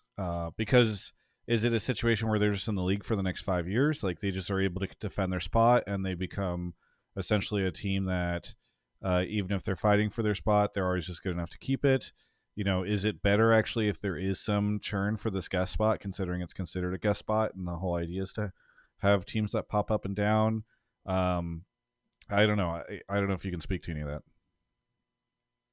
I think there's a couple of scenarios that we would, be happy with what the guest slot's supposed to do. The biggest thing is giving a way for tier 2 pros to prove that they are competitive with tier 1 pros in front of fans, in front of GMs and scouts and all these sorts of things, because it seemed like there was some, for whatever reason, bottleneck on pros who were not getting opportunities when it felt like they should have. And there's a laundry list of names that, Cubby and I both know that was like, whether or not it's because people decided they weren't good enough or they heard a rumor that they're toxic or whatnot. Yeah. Or buyouts, like, for whatever reason. And so the system was designed such that if a good team emerges out of tier 2, they can fight and prove that they should be in tier 1. And it's not up to any of us, even Riot, to say, no, you guys can't play, outside of like breaking guidelines and terms of service type things, like as long as you are within the behavior checks and you guys qualify and the org clears the bar, like you earned it, and no one can stop you. So we think that was a really big storyline to give back to the scene, the 5 guys in the dream narrative, the idea that for players who were seeing, I'm winning tier 2, but I'm not getting opportunities, like that doesn't feel right, and we should try and fix it. And so it was really developed from the bottom up approach, not what is the guest slot going to be giving to the LTA directly.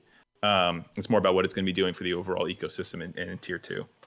So from that perspective, if Toast and his organization stays in for another year, a second year, because he's constantly winning, that's not inherently a failure of the system. It would really depend on how that's reflecting onto tier 2 more than what Toast is doing or Disguise is doing.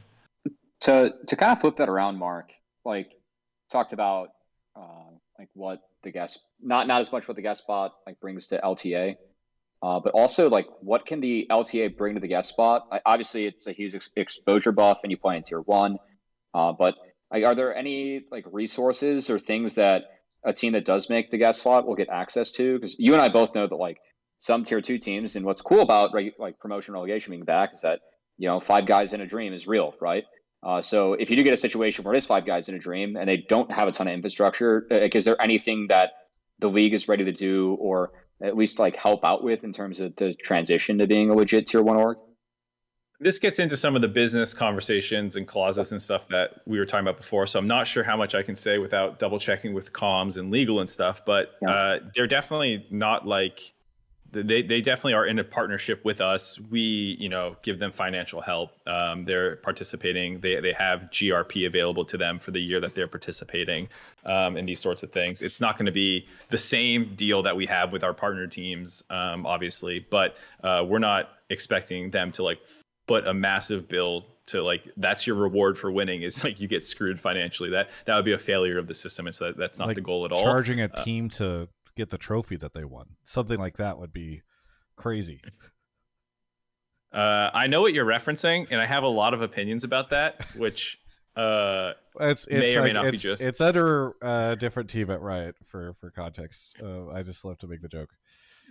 Well, and vendors and whatnot and these sorts of things. So again, very different conversation. But yes, I would say if joining the LTA, I expect that there is also going to be some component that is like, if they really want to level up and start hiring like video producers and go full send on it, like we're not going to be fully equipping them to do everything and, making it basically free.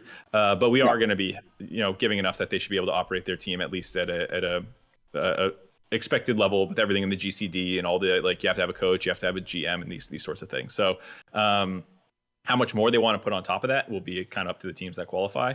But yeah, the goal is that they should, there should be an opportunity for them to get their name out there, get their players out there, kind of build their brand more and more than they would, for a team like a Blue Water or Cincinnati Fear. Like for people who follow tier 2, Cincinnati Fear is fucking hilarious. They have a great social media presence. And I can only imagine what they would do if they were on site every single week in our studio working with us to make content. Like those guys probably have a lot of great ideas. So if Cincinnati Fear or whoever joins and, it gives them the opportunity to have this kind of thing that you don't have when you're remote and all these sorts of challenges that exist in tier 2. Yeah, shout out to Matty Socials, who sometimes tunes in and is really good at what he does over there at Cincy Fear. So yeah. Thanks so much, Aztecs, for the call. Anything you want to shout out here at the end? Yeah, shout out the show. Shout out to Mark for, It kind of feels like creating something that fans can be excited for outside of just best of 3. And then shout out to Wizards of the Coast and shout out to Riot Dash. He's a great guy. I love him. Thanks so much for the call, and we'll catch you next time. Yep. All right. Thank you to Mr. T. Nelson, Denholm, and Rovis. I think we'll take a quick break right now to talk about NZXT, our second sponsor of the evening. Thank you so much to NZXT for sponsoring the show. They've been a fantastic partner. And guess what, folks? I know I've been saying this, but Black Friday is on the horizon, and I just want all of you to remember that my code is going to stack with their Black Friday deals. And if you do purchase something from them on Black Friday, please, please, please go to nzxt.co/Travis. That link is in the description. I have so many people that come, they'll message me and be like, what's your link again? The links to all my sponsors for every episode are always going to be in the description of the episode on the podcast or on YouTube. So if you're ever like, oh, I want to buy this right now, how do I get this link? Just go check the description of the latest Hotline link. We're always going to have those links there. But that link, as I just said, is available there. When you go there, you'll see the equipment that they've given us to power the show, which is awesome. But again, when those Black Friday deals do hit, and they are coming, as you all know, those will be an option for you to stack my code with those, which is 5% off. It's Travis5. You can find that link, or you can find that code in the description as well. Those codes, we always put those codes in the description. Our entire relationship. You don't even know. You don't know how long it lasts. Pausing to listen to Mark argue with his wife. Mark, what's going on in your relationship for the last however many years? She said, how much longer are you going to be on that stupid show for? And I said, it goes 2 hours. It's always gone 2 hours, and it's gone 2 hours our entire relationship. Anyway, thanks so much to NZXT for sponsoring the show. And it's not a stupid show, Ashley. It's a really good show. All right. We're not as combative as I'm making it seem. All right. We've got more callers to go on our lovely show. Do you want to go grab them? Oh, he already left to go grab them. Cool. I have to turn this over on YouTube. I saw that you have your copy pasta that you're going to be starting. Is that going to be flooding the LTA chat? I didn't start that. It was Dara who started it, and then Cubby copied. Well, they posted the first one. I didn't know if it started anywhere else, and then you and Cubby both hopped in there. Yeah.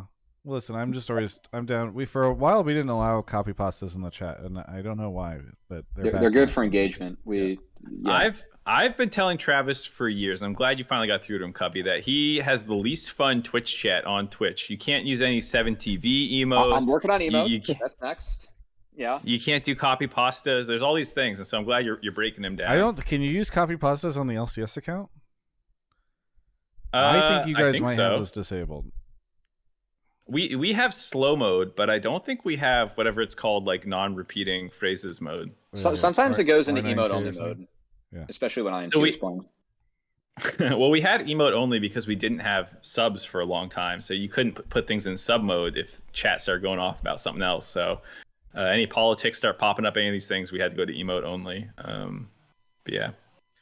Shadow is here. Shadow, where are you calling from? Hey, normally Chicago, but I'm actually in South Beach right now for a work trip, brand planning, so perfect week to have this conversation. Nice. Well, I'm excited to hear what it is. What do you want to talk about on the show? Yeah, so I'm not sure how hard you guys want me to go in. I'm not going to be the coward caller, but as a long-time viewer, like I've always been kind of upset about Riot's management of the LCS brand and particularly their monetization efforts. So earlier, Riot came out with a statement about how they're changing, and I think you guys touched on about this a little bit, of like the team agreement and how you're approaching monetization, going beyond just like full advertisement. But I'm just curious if there's anything else that they're doing that you can reveal at this time that kind of reassures fans and gets them wanting to reinvest in the league, especially as it's undergoing this huge rebrand. So just to be clear, can we clarify a bit? Because you said you're talking about brand, but then you talked about monetization, and while those are linked, they're not usually considered the same thing. Oftentimes, very different. So, what do you mean specifically? You said, are there things that Riot's going to do to increase monetization efforts or brand efforts? What do you mean?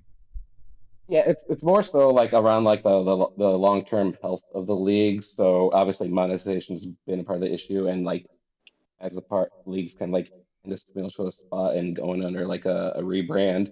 I think in order to ensure that both the rebrand's successful and the league is successful, that there needs to be a strong monetization plan to support that. So your question is specifically, what is the LTA's plan around monetization to give people confidence that it will continue to exist? Yeah, exactly. Like I know, like I mean, in the past, I still have my like SKT season 3 icon in League, but there hasn't really been much connection with the like LCS in terms of like the Riot and LCS in terms of cross promotion and like how they can monetize the viewership base.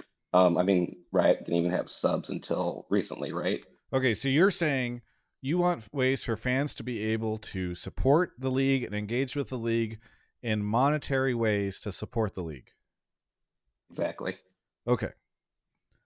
Now that we've got there, Mark, what are the opportunities that are going to be, or where do you see opportunities? Because you obviously were able to turn subs on. I don't know if those are confirmed coming back for next year, but yeah, I mean, how are fans going to be able to support this league? So like you said, a lot of things are under wraps for now. But I think one part of this that can make fans hopefully feel better is the GRP being tied to this now puts like a real incentive on Riot as a whole company, as well as the GRP is for fans that don't understand. Yeah, if anyone has missed any of the conversations over the last year, we've talked about this thing called the GRP, which is the Global Revenue Pool, which is going to be funded by digital sales of in-game goods. So things like the Hall of Legends Ari, things like world skins and stuff like that. Traditionally, team emotes, yeah, so traditionally there's been rev shares with teams on these sorts of things, but it's been directly with that one team or player or whoever, as well as then with Riot obviously keeping some portion. And what's changed is there will still be some of these sorts of things, but a chunk of it will be put into this thing called the GRP, which is then going directly to the esports teams and orgs and sent to them to help fund the entire ecosystem. Which the caller's question means that, well, you need to start making digital goods that fans are going to connect with and want to buy. And so there will be more coming, I believe. There's some things that people are familiar with already, but we've had the global emotes program for example this year that happened. So you could buy the different team ones that they created and whatnot. So there's going to be these sorts of opportunities in the future, and there's going to be more importance on making sure that those really resonate with fans to help them connect with the teams, and then that then funds the ecosystem. So that is why people say this with Valorant as well. Valorant has a similar thing, buy the Sentinels bundle and like all these sorts of things. So that is kind of the big change with the GRP is it does have this direct causal connection now about how important it is to get these things that fans are excited about. Yeah, I mean, I know that like you can't get into the specifics of what you guys might be working towards, but I know like for me personally, I mean, if I'm a fan, I think my wish list is it'd be great to have just basic logos in the client for the new leagues, especially, but just all the leagues that exist that like that could go support it. I thought the team emotes were like a bit of a win. Some resonated more than others, but I think it's a fun idea. I really hope that there's a LTA merch store, like if you can buy league merch. I know that might be a little bit harder to scale, but I think that's something where in the past, like LCS merch has resonated. And so I'm sure that that's going to return. I mean, I don't know, Travis, like if you have any wish lists here, because I obviously I don't want to like. Mark I have can't mixed talk feelings on the merch stuff because I feel like, unfortunately, like merch you I like usually have to spend. This was a great idea, like the LCS Tibbers. Yeah, that is cool. I assume that Yeah. those were more Worlds Tibbers that got branded as LCS No. Tibbers. Really? No, I will go back and fight this because someone who worked on the LCS, they put a lot of effort into to making those and getting them done. So this is weren't actually they just identical to comment. the World's Tibbers? I don't know where my World's Tibbers is, but there's one for the World's Tibbers in 2023 was that, but then they have like a different jacket on the LCS one, I thought. I would have to double check about how much has been repurposed versus created between the two things, but there is, I think, differences, but I would have to, double check all that. But my point was being that was not like, Cubby mentioned, like, the GRP is the global approach, and that's working directly with the game team to create these assets and yada, yada, yada. And on the Americas level, obviously we're not going to like get a bunch of special exceptions and crazy like content created for us, because it has to go into this global pool, and it's going to be kind of everyone gets the same ish opportunities. So separately from that, things like merch and this Tibbers was not a global thing that was happening on the Americas level, and those are things that we can also do to give fans ways to support the LTA going forward. Other than just the digital goods side, there's a lot of these other things. Some come from global, some are our own endeavors. Yeah, I think it'd be really cool. Like I do like I know a lot of people had issues with the LTA, like the abbreviation, but I love the logo and the fact that both conferences like fit into the actual logo as a whole. Like, it'd be awesome to have like my wish list would be like in-game client. Who buys more logos, the North or South? Like, get the rivalry started early. Like, if you buy more, it feeds into something like within the client or something. Like, this is the kind of stuff where like I don't know. I love that. I feel like that's the kind of stuff that early on can kind of drive like revenue and also engage fans. And I've always viewed the client as just the best way to engage fans, because the player base is massive and they're the ones most likely to be fans. So yeah. Taking notes, Cubby. I like that battle idea. Let me see if we can. Yeah. Well, so the hard thing with that kind of stuff too is like you then need to go to engineers who work on the game client, and they service the entire game, not just the Americas client. And so anytime you add functionality, it does become this like sort of like, well, how easy is it to do? Where does it fall within all the other priorities that these engineers are working on?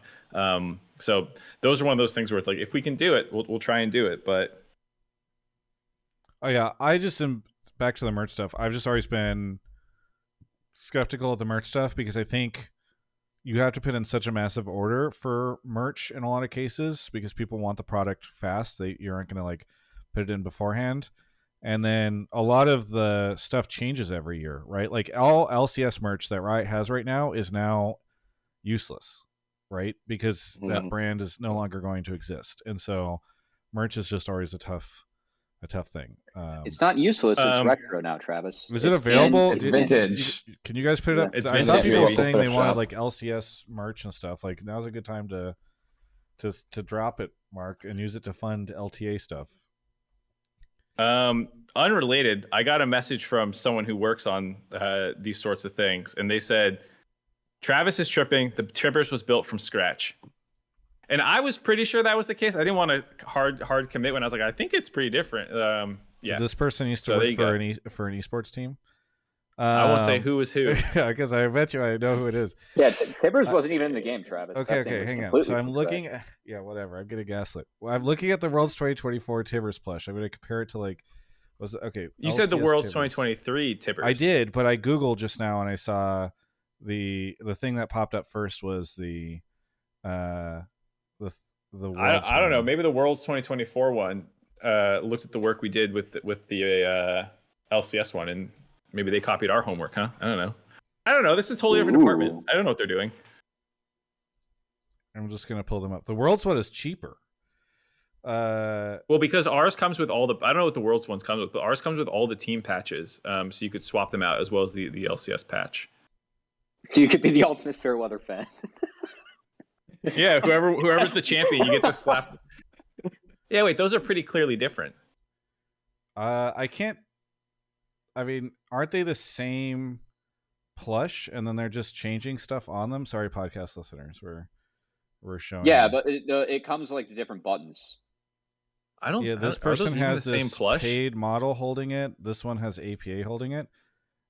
These feel like The exactly eyes the look same. different. How dare No, you this thing discount has a APA's button on the ability eye. to be a paid model. APA can be a paid model. Well, I mean, too. both of them are based off Tibbers, which is a character in the game, so I'm not surprised they look similar. I don't know, man.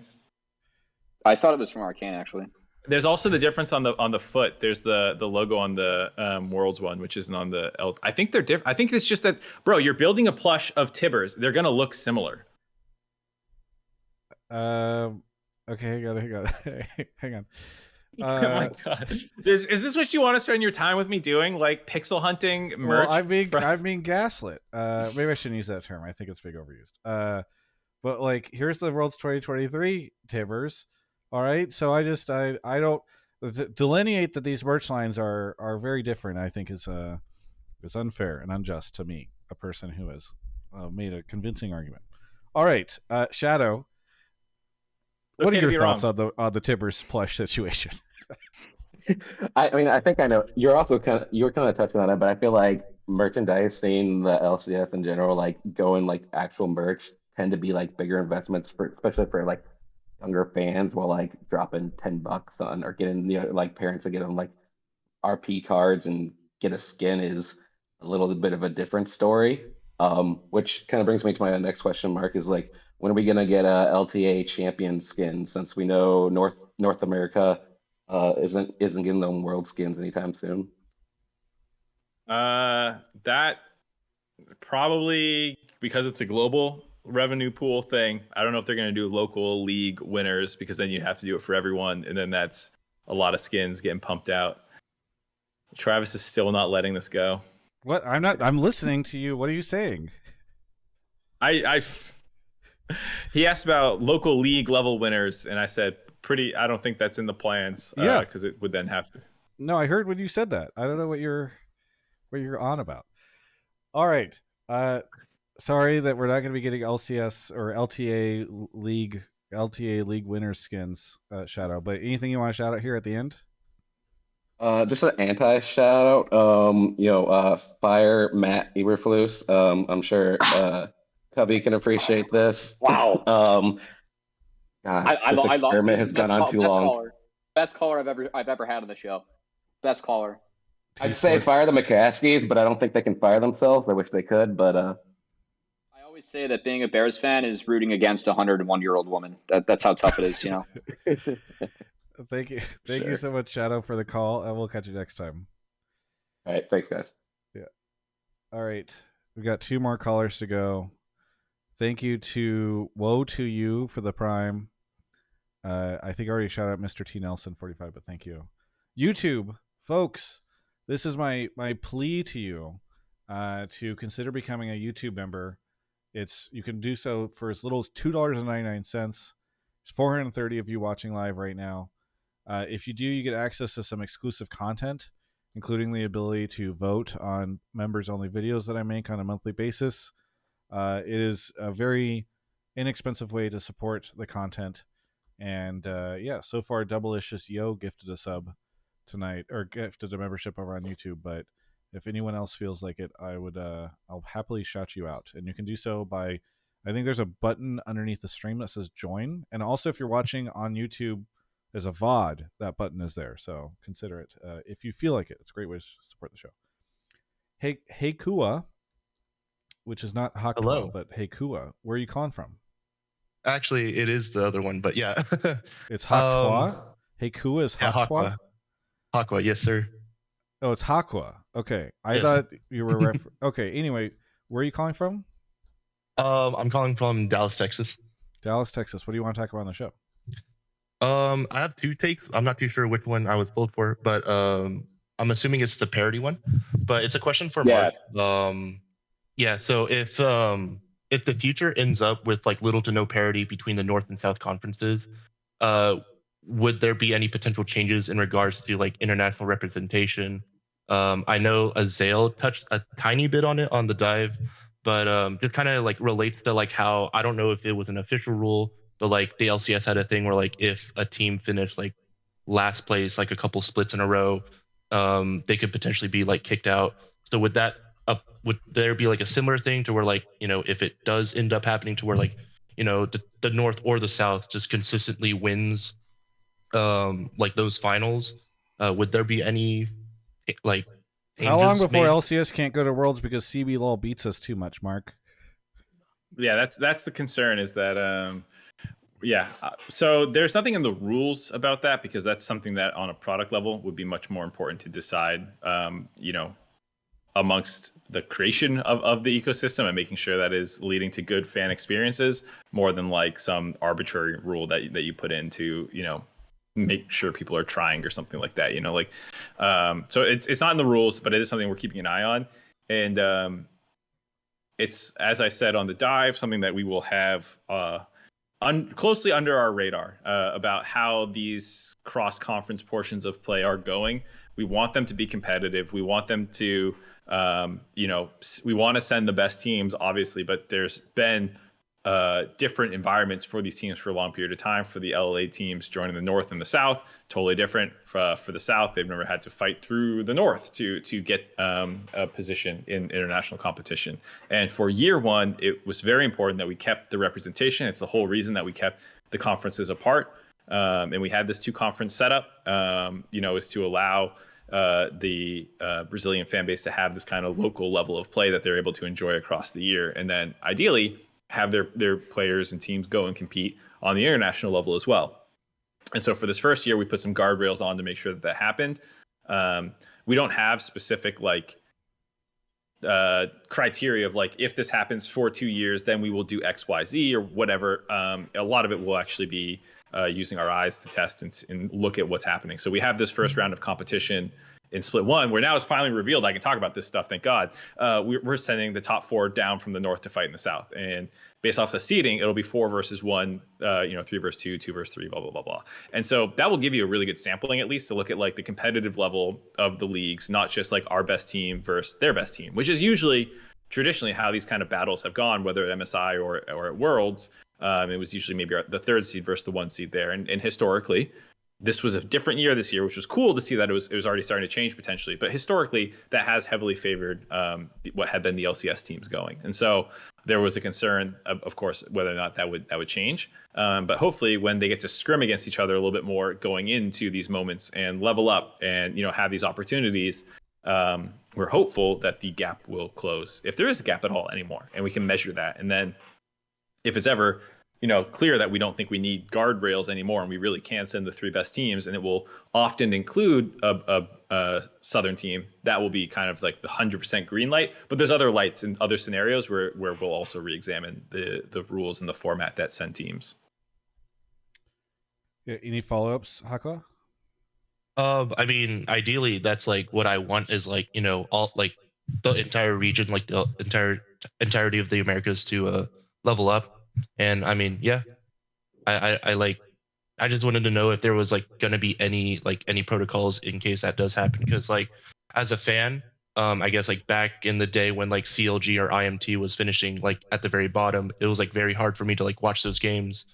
But then like this past year, because of how like close the games were, this has probably been the most invested I've been in the LCS ever, like since like I guess 16, 17.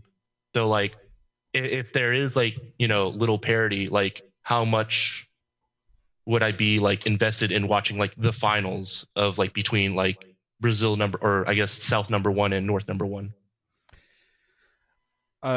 To the topic of finals and such, Mark, is it been announced yet where our teams are going to Sao Paulo? That's happening in the Sao Paulo studio, I assume.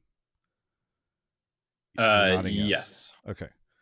Where are the finals for spring happening? Like the Split regional 2? final, the conference finals, I guess I should say. Split 2. So Split 2 finals will be in studio as well, Okay. like this spring was. Okay. Yeah. So we will not have a road show or anything like that for the. You guys are abandoning winter, spring, and summer naming conventions, or is it going to be winter? Well, there's this other hemisphere, which has different seasons, so it becomes a little difficult to go by season. That's a good idea. Science. Yeah. We did one. We kicked around, like, I think LCK is calling their split 1 like LCK Cup, and like we kicked around like branding the 3 splits and like trying to be more clever. And ultimately, it felt like that cleverness was usually just, at least for us, given that we have a very different system than the LCK, where they have like one big year, really, kind of with how they're structuring it. For us, it was like split 1, split 2, split 3, much cleaner to just keep it simple. So all the conference finals would take place in studios, it sounds like, for LTA. Yes. So the road show will be the Americas level finals at the end of Split 3. Gotcha. How And that much will be in the North. emphasis are you guys putting on winning the conference final? Like, I think one issue that LEC has struggled with, and a lot of their fans have struggled with, is the idea of like, wait, didn't we just have a final? What is this final? How many people are champions versus what aren't champions? Like, how, you know, if C9 wins in Split 2, are they more of a champion than if they win in Split 1, but then lose a match at like in Sao Paulo? How are you guys managing all this? I will say it's kind of solved by the fact that like there are different teams in this one, whereas LEC it's just like, all right, like 5 out of the 6 teams we just had in playoffs are back for another playoffs, and then one team. Yeah, I still want to know if like the conference finals are significant. Yes and no. So I think to Cubby's point, a lot of we learned a lot from LEC. We're thankful for their time tinkering, and we definitely were. They were great guinea pigs. No, I mean everyone's guinea pigs. We did a lot of things that were guinea pigs this year. You know, so we share information freely and openly, and so seeing their community and what they were concerned about, we definitely took some of that to heart about not wanting to have these conference finals be like super crazy moments of like they're the best team in the world, and then they go and play another thing 3 weeks later to be the best. So I think especially in Split 3, that's where we're trying to be a little conscious of it. And you know, we're still working through some of how we want to celebrate these moments and all the pageantry that might be involved or not. But I think to Cubby's point, it does sort of solve itself where the Split 2 winner is the conference winner. The Split 3, you know, conference portion of play, there will be someone coming out of there as the first seed, and we can very easily crown them the conference winner. And that kind of solves itself on that level. The question is, and then they go and play against other teams in other scenarios. So again, it's a different setup where hopefully it feels more natural than when you're just running the same thing back multiple times, which is what we are really concerned about, which is when things feel repetitive. And that's also why our formats are super different across all 3 splits. Yeah, I mean, in a way, like it is the culmination of the year between both splits, and I for me, winter split's kind of goofy, which I say like not in a demeaning way, because I actually think that like the shortened fearless format will be fun for me. Like having a whole year of that, it is a bit of a novelty factor when it comes to fearless a bit. So in a way, I do like the fact that when the conferences do merge, you will just get like a defined winner at the end of each year. I do think that is fun. I also like that you picked up on the connection of the 2 splits. I mentioned on the dive, but Split 3's first round being based off Split 2 seedings is like, I don't think has been fully appreciated how much that will matter in these sorts of things. Because people are like, the regular season is only 3 weeks, and then you eliminate people and playoffs start at week 4, and I'm like, I wouldn't even really use terminology like regular season and playoffs for Split 3. It's really like its own beast of a tournament-ish kind of thing that starts pre-seeded already. So I was coming from the perspective of like no clash in Split 2 between the 2 like divisions, right? So in a sense, you do get the novelty tournament or like the fearless tournament, and then you get the real thing at the end, like the big one. So yeah. Is there any for Split 3? Sorry, we'll wrap this call in a second, but just while we're on it, and because some people are curious, for Split 3, is there a like a T Sports model for this, or like how did you arrive on this system for it? You know, we love looking at everything, and so there was a couple of resources of like every form of competition that you can, you know, throw a book at. And there was something that we modeled this pretty much after. I don't know if this exactly exists anywhere else, but there was a thing called a ladder system where I think it was called a ladder system. And I think it was used in chess or something. And it used ELO to define the ladders. And you could challenge people ELOs above you to try and climb and gain ELO. I forget exactly what we were referencing. But there was something similar-ish to this before that we used to build it. And I know this is like way too inside baseball, but there's so many like little features of this format that make it so nice where like we're doing 3 weeks of like the positioning stage, but in theory, you can make that as long or short as you want based off like interest levels and how much people want. You can eliminate teams faster or slower. If you had like more teams in your league, this in theory scales as long as you're keeping an even number of teams or divisible by 2, so you can have equal number of matches. Like there's so many like little features to this that give you a ton of levers to pull.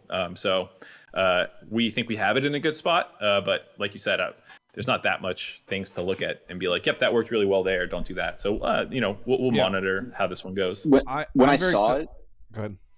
Oh no, you go, Travis.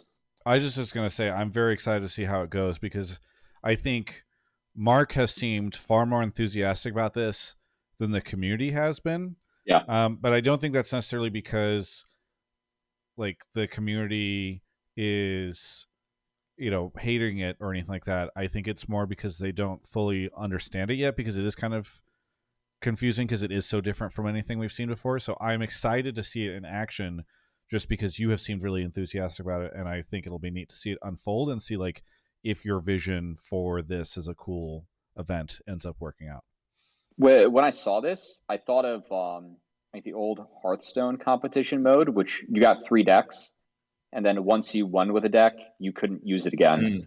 So you could kind of like you picked and choose your matchups in that way, in a sense, because like you'd save certain decks because you had to win certain matchups with that deck. It was really interesting. Like back when I was in college, I was assistant director of the program, and hearing like the 3 or 4 kids we had that like were theory crafting their decks and then trying to like figure out how to beat their. It was interesting. So it reminded me of that, like some way, shape, or form. Yeah. Do you have a best of one caller as the last caller, Cubby? Because there's a comment in Twitch. Okay. Yeah. Well, because I was going to say the other reason is I don't think people have given as much thought to split 3. Is there's most of the format conversation has been vacuumed up by the best of one conversation. Yeah.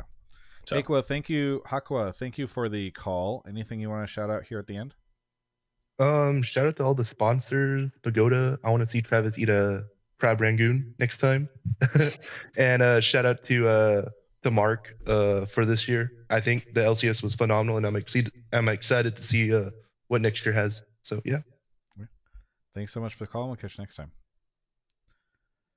All right, we've got one final caller to go. Cubby, you want to go grab him? Yep. Jordasaur, thank you for the 10 months. Really appreciate it. Let's see. Oh, hello, Airman Baker. Good to see you. Thanks, everyone, for stopping by. Good to see everybody. If you ever want to watch this live, we do this on Mondays at 7 p.m. Every now and then we have to move it, but I would say probably 80 to 90% of the time we're doing them Mondays at 7. So, and I wanted to give a shout out to Mark for I believe you had the day off for Veterans Day, right? Mark? I'm not sure. I think I can't tell. I had no meeting scheduled that day, but sort of. I mean, I had no meeting scheduled, but then people Mark's were still on figuring Slack, out how to work at a company a year later. He doesn't know. Yeah, there's some days. Well, because historically, you and I was like, it doesn't matter what day it is. Really, it's like we're either doing it or we're not. So I was like, I don't have any meetings scheduled today, and technically I can work from home, and so I'll just be around on Slack, and other people are on Slack. So I was like, I guess we're working. So, all right, whatever. Anyway, David, welcome to the show. Where are you calling from? Jersey City, New Jersey. How y'all doing? Are you gonna make another fan cam out of this call? Depends. I haven't heard the intro you gave me this time, so we'll see. Hey guys, it's David. That was fun. What do you want to talk about, David? I just want to ask why best of ones. Why? Why are we going back? I will repeat the spiel that I said kind of on the dive, but I will also ask David if he's watched the dive already, just so I know how much I have spieling. Okay. Well then, so you're going to be familiar with some of the answers I'm going to say, and then maybe you can ask some follow-ups.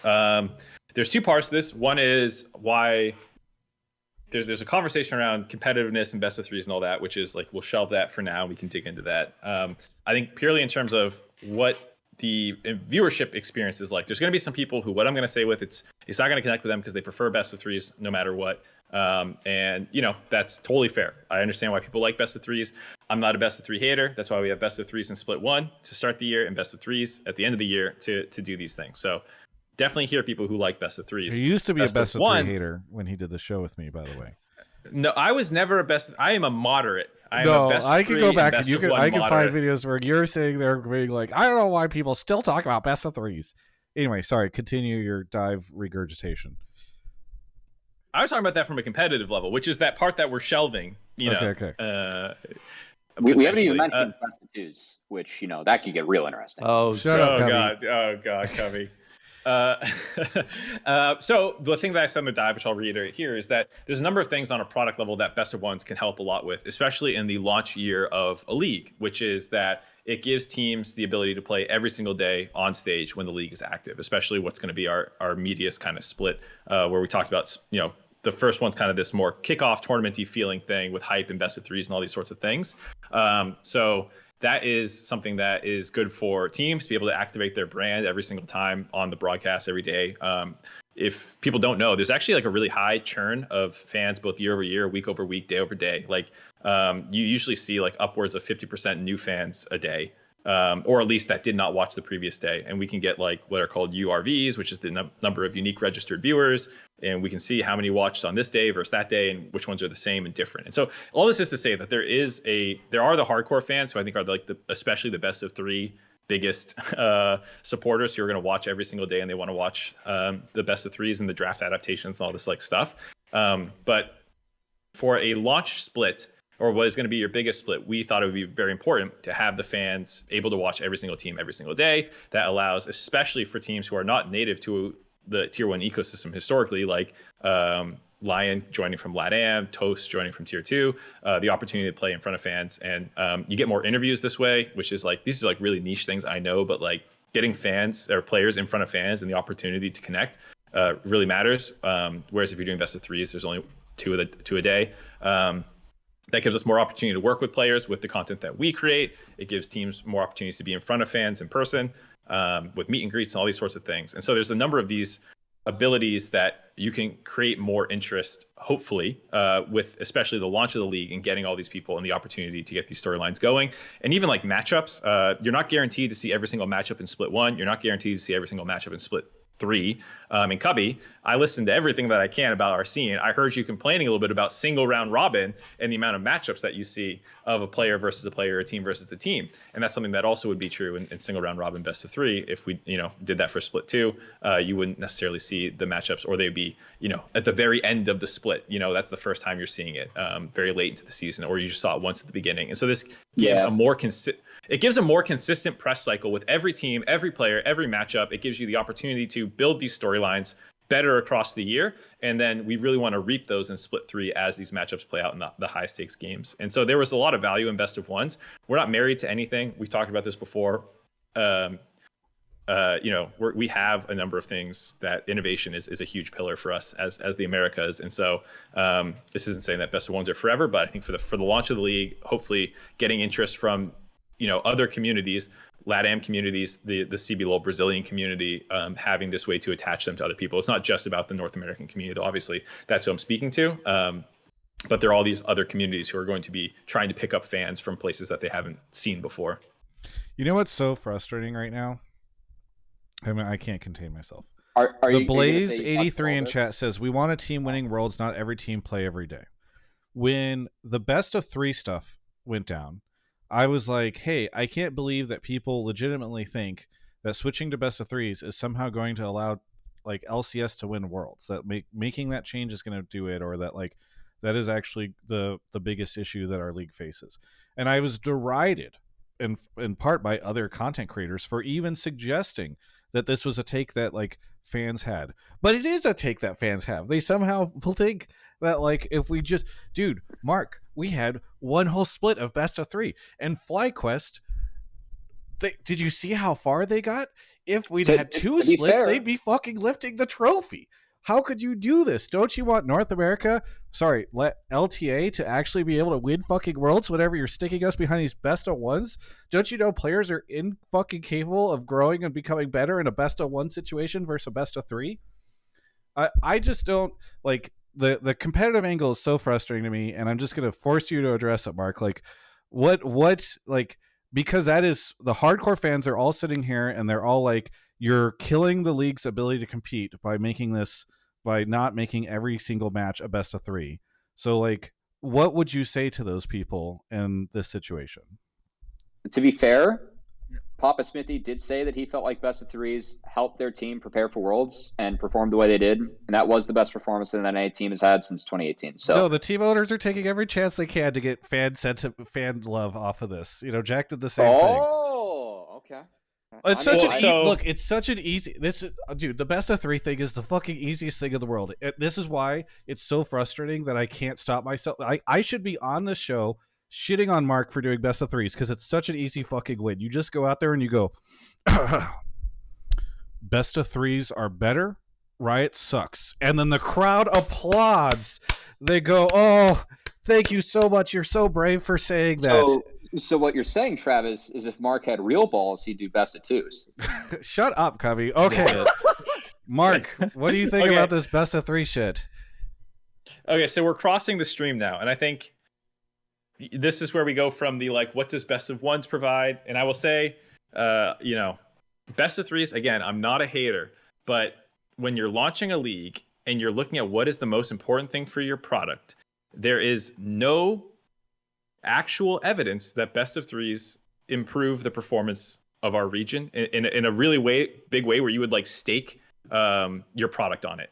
So, for example, when G2 made World Finals, they were playing best of ones. When we made MSI Finals, we were playing best of ones. When CLG made MSI Finals before that, we were playing best of ones. When C9 beat Afrika, one of the only times we ever beat an Eastern team, and then they went to World Semis, we were playing best of ones.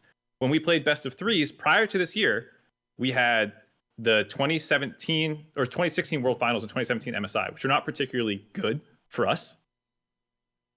And then this time, I don't want to be a hater, and this is really maybe dumb coming out of my mouth as as someone working on the LTA, but like that was a great performance by Fly. I fucking loved watching it, but it wasn't like they just did something we've never seen before. It was the first time in a little while, but C9 made it out of groups before as well in, what was it, 2022, 2021 with the Perksy or whatever. 21 going 2 and 4. And NRG beat G2 last year with best of ones, and they had more best of threes than us that year as well. I think Europe has had more best of threes in 2023 before we did the best of three thing. So anyways, all this is to say is that when you look at the actual correlative and evidence of what's the effect of your regular season format on international performance, it doesn't really exist in a clear pattern.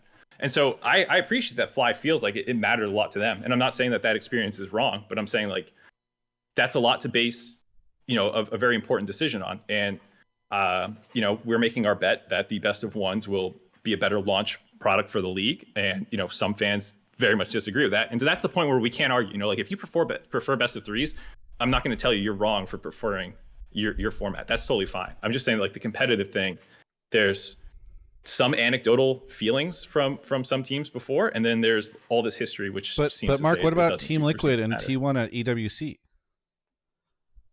You mean the 2 weeks of best of threes they played?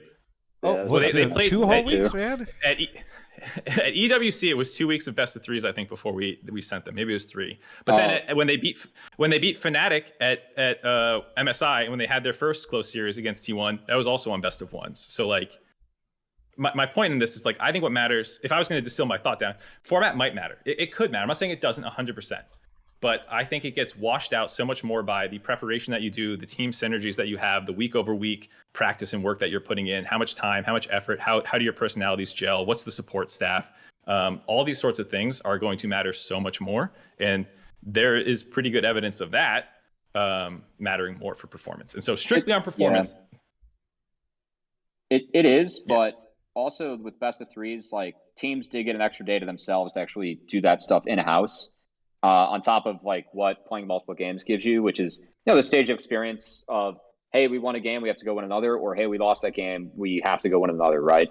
That can be really different for a team. I know that from sitting behind the scenes as well, but and this is the thing I'll say too is like people have radically different opinions even within certain groups of people, like team owners, players, coaches, whoever you ask, because some teams and players have told me like, oh, it sucks when you play only one weekend a week, not just for I mentioned on the dive about activating on like socials and these sort of activating. I totally agree with you on. I got no discussion there. I get double the days to activate. That's a huge win if you're especially going to launch a league. Like that makes complete sense to me, right? So yeah. But I heard on the competitive level, it sucks if someone has a bad day, they didn't get a good night's sleep, they were sick that day, and that's the only game you get.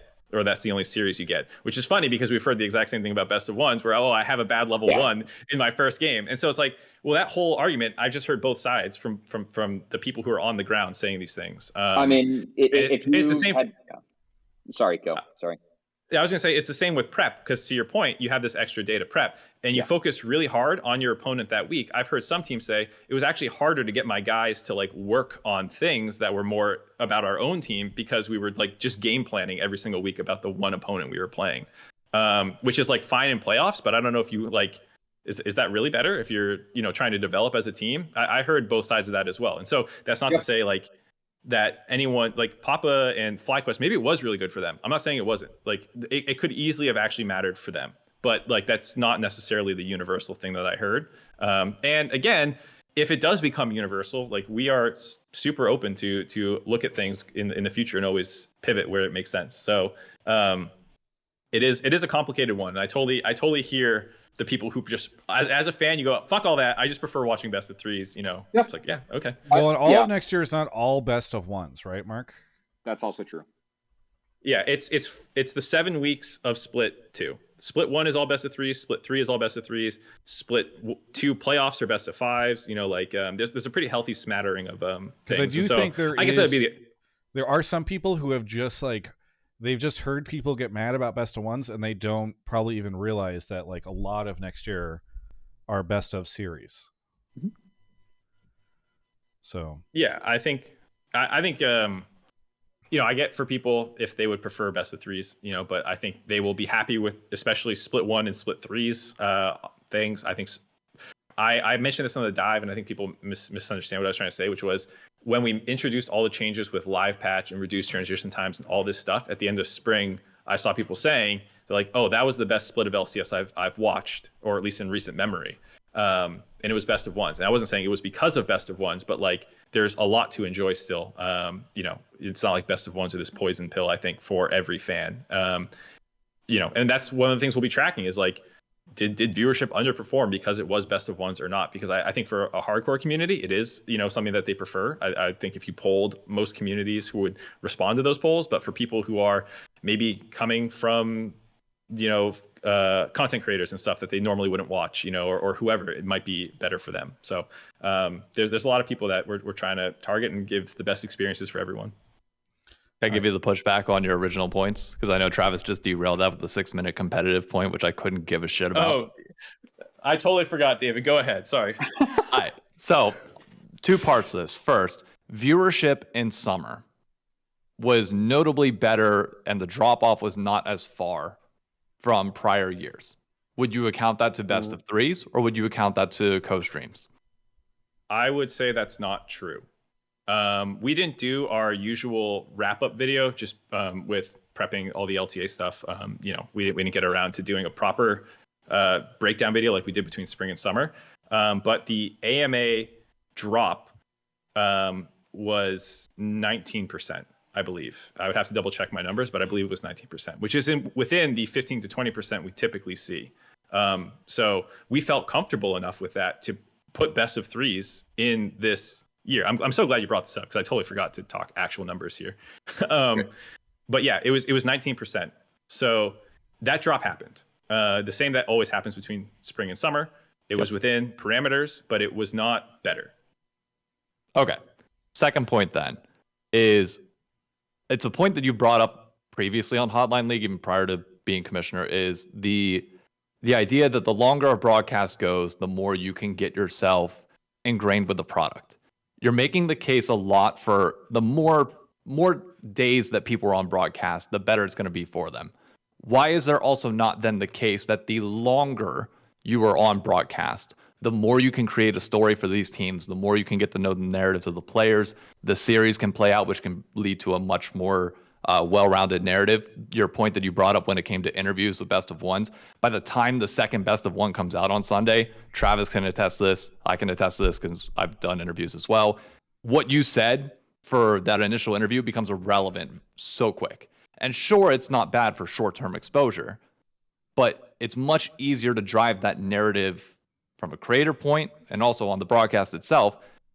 If somebody can tune in for a full story, sounds better than just like 40-minute segments that they might not tune into as much, or they might miss.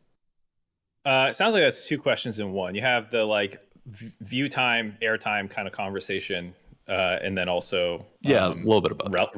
Relevancy of whatever content you're filling that airtime with. So I think there is value in being on longer in general. I think, especially if it's not coming at like a cost.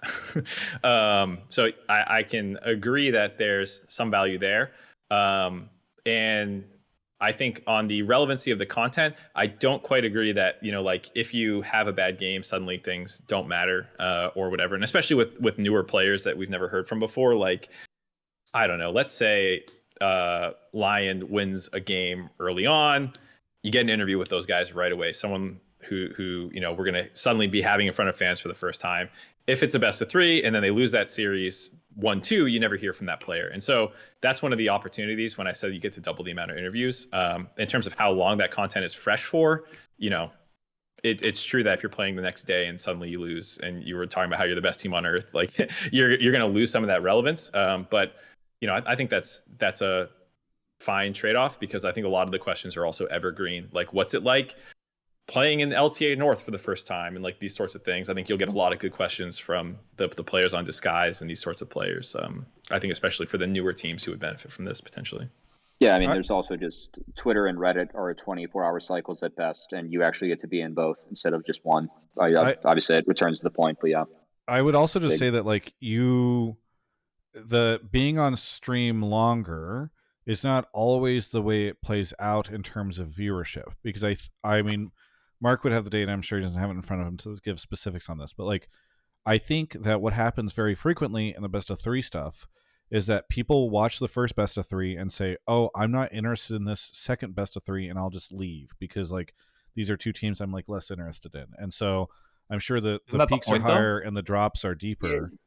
Isn't that kind of the point though? Like, that's if we're trying to be a sport, okay? Wait, but you were just arguing for the idea that people need to be able to watch longer. And I'm they want to be able to watch their team longer. My point is for Cubby and I, we're sport. I mean, even I'll just keep it to LCS so we keep sports out of it. I'm a 100 Thieves fan. I want to be able to watch a best of 3 of 100 Thieves during that time, and it's not my obligation to watch every other team. It is my job to support the team that I enjoy the most, and if I tune into the others because their narratives are compelling, then great. But that's a much more reasonable ask of a fan than to try and get everybody to be fans of like the LTA as a whole. I will be when we go internationally. I would say hearing that you think it's your job explains a lot about your content, because it's more of like a hobby or a fan thing, I think, for most people. I mean, that's a narrative that most fans will tell you. Like fans of teams will say. Good dumb joke. I don't want to get in the middle of this cat fight, but what I will say is I actually do agree with you a little bit, David, about how there are people who are fans of a particular team. And I can see, especially for you, why like best of 3s is like, well, I'm going to sit and I'm going to watch my team. And for a profile of fan like you, yeah, especially best of 3s are going to probably be more enjoyable. There's a lot of people who are under 2 different profiles of fans, let's say, for especially this next year. You have people who are just fans of the LTA as a whole. I think that's actually, I'll get into data in a second here about some of the stuff that Travis also said, but like that's another profile of fan. And then you're going to have fans who are kind of, I won't say unattached, but let's say unattached, whether it's because a team that you liked this year is gone. There's a lot of NRG fans who, when the news came that NRG was leaving the league, that were upset. They're going to be looking for a new team to support, potentially. There's a lot of people who are going to be tuning in for the first time, tuning in from different regions. There's this kind of group of fans who maybe it's not their most favorite team, maybe it's their second favorite team. There's a lot of people, I think, in that bucket who the ability to get through more games with more teams and more players, get more storylines out there. If you watch for a shorter period of time, if you watch 2 hours, you're going to see 2 teams play versus just the one matchup that you're going to watch, or you see 2 matchups play out. So like for anyone in that category, we'll be able to hopefully find a player, a personality, a storyline, a team that they resonate with. And for someone like you don't need that right now. Like you're diehard invested, you have your team and whatnot. So I can totally understand from your perspective it's different. But for the people who are in these other categories, I think it does. Best of 1s can be good. Maybe it's sorry. Go ahead, Covey. I do want to return real quick to Travis's point of like, oh, I want to watch one best of 3 versus another, especially the point about like, I'm going to watch the first one, then leave. I know that a lot of times how NA schedules their games is they will put the better, or what is deemed the more competitive or the better teams first in order to try and capture the EU viewership before they go to bed. This is a great case for fight night scheduling where you always put the best match last. also, I personally, like as a more casual fan, feel like you're more likely to, if you see a game that's just in game 3, to tune in than just seeing a best of 1 game. I know it's still a best of 1, but the fact that like, oh, it's split, or like, hey, I'm going to stick it out through this series. Like, I mean, I know that I'm a diehard fan of this, but I do see intrinsic value in that. Well, let's let Mark finish addressing stuff before his wife yells at him again. Yeah. Yeah, we'll see.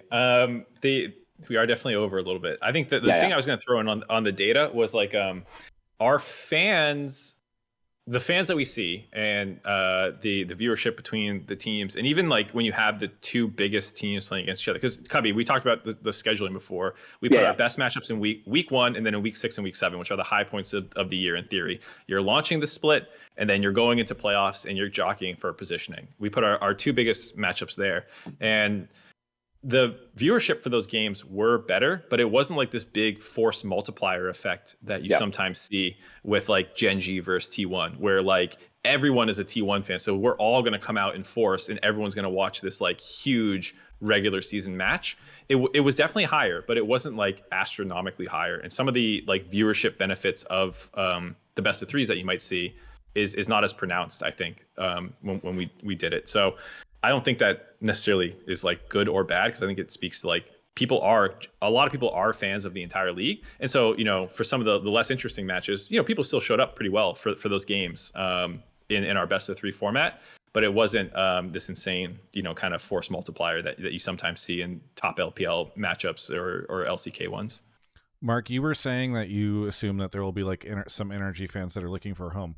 Would you recommend any of them become provisional fans of 100 Thieves? If they want to, I mean, people can support whatever teams they're interested in. I think. I was just trying to make a joke about provisional fans. Good answer. I know. I got the joke, but I'm giving you the real one, which is, hey, I fucking love Sniper, Quid, that whole story of those guys leveling up. So, you know, get to watch it next year too. All right, David, we're gonna let Mark get back to his family, but is there anything that you want to add here really quickly? Just really quickly, closing point is just, we've had 6 years of teams coming and going in this league, getting that chance of best of 1s on the weekend, and it hasn't worked. And for me, at least, it's just more gut feeling than anything else. But I'm not concerned about the fans that we have. I know it's your responsibility to make sure that we retain them. But if we want to grow new fans, I will always believe that best of 3s will be the way to do that. It's easier to plan events around. It's easier to get people to come out for one series of a team that I think that they might enjoy, but that's just me. I understand we're going to have a fundamental difference, and ultimately I'm still excited regardless of whether it's best of 1s or best of 3s. So, Mark, thank you for your time. 11 years, Riot has been feeding the players at the LCS on the days that they attend, and we've had teams come in and out of the league, and it hasn't worked. Do you think that the answer is maybe we should stop feeding these players? Okay, David, what shout-outs do you have? Shout out to all the sponsors of the show. Shout out to all the sponsors on my channel as well. Thank you for having me on for multiple weeks. I promise I won't call in and bother you again for a bit. No. It's no, thanks, already, David. It's fun. I think you should. Yeah, I enjoy your calls, David. I enjoy them. I do too. And like I love the callers that we have. I'm not trying to shit on them. I will just always say it is always funny because we will publish this show, and I've said this before, and the comments will be, I can't believe that they refuse to talk about this topic. And my answer is always, we probably didn't get somebody trying to call in and like go head to head with Mark on this strong thing that you want to talk about. And you didn't call in either, commenter. So like, it's on you. And I think, David, you do a good job of bringing up the more stressful topics. So thank you for doing that. Have a good evening, and we'll catch you next time. Thanks, David. Thank you, guys. Yeah. See you. All right. We didn't talk about Arcane. Oh, no. Oh, no. Well, I haven't watched episode 3, so... but I will say, based off episode 1 and 2, I'm glad they've still got it. Is what I would say. Okay, Cubby, what do you want to shout out? What do you want to plug here? No, shout out to Mark. I'm excited. I think there are a lot more ways to be a fan next year for LTA. And I'm excited about that. And shout out to anyone and everyone who's served. Happy Veterans Day. That's a good plug out. I'm glad that you referenced it. Mark, what do you want to shout out? Shout out. Thanks for having me on. Always happy to talk about LTA and all things League of Legends esports. For the fans, I know that there's been a lot of changes. I'm sure, not every single one of them you have loved, but I think the one thing we can promise is that next year will be a really fun year to watch. There's still going to be, a lot of your favorite teams and players competing in the league. The formats, they can debate them, but at the end of the day, it's going to be a really fun broadcast. You're still going to watch really engaging, interesting League of Legends. So I think the product itself, when you see it in action, you're going to love it. I'm pretty confident in that.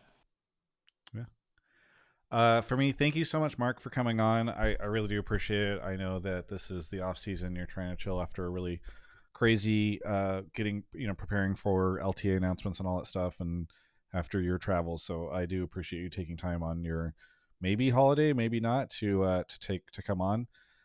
For everyone else, thanks so much. Thank you to Pagoda for being a great partner for us during Worlds and post Worlds coverage. Yes. We will hopefully get back to eating their delicious food on the show next year.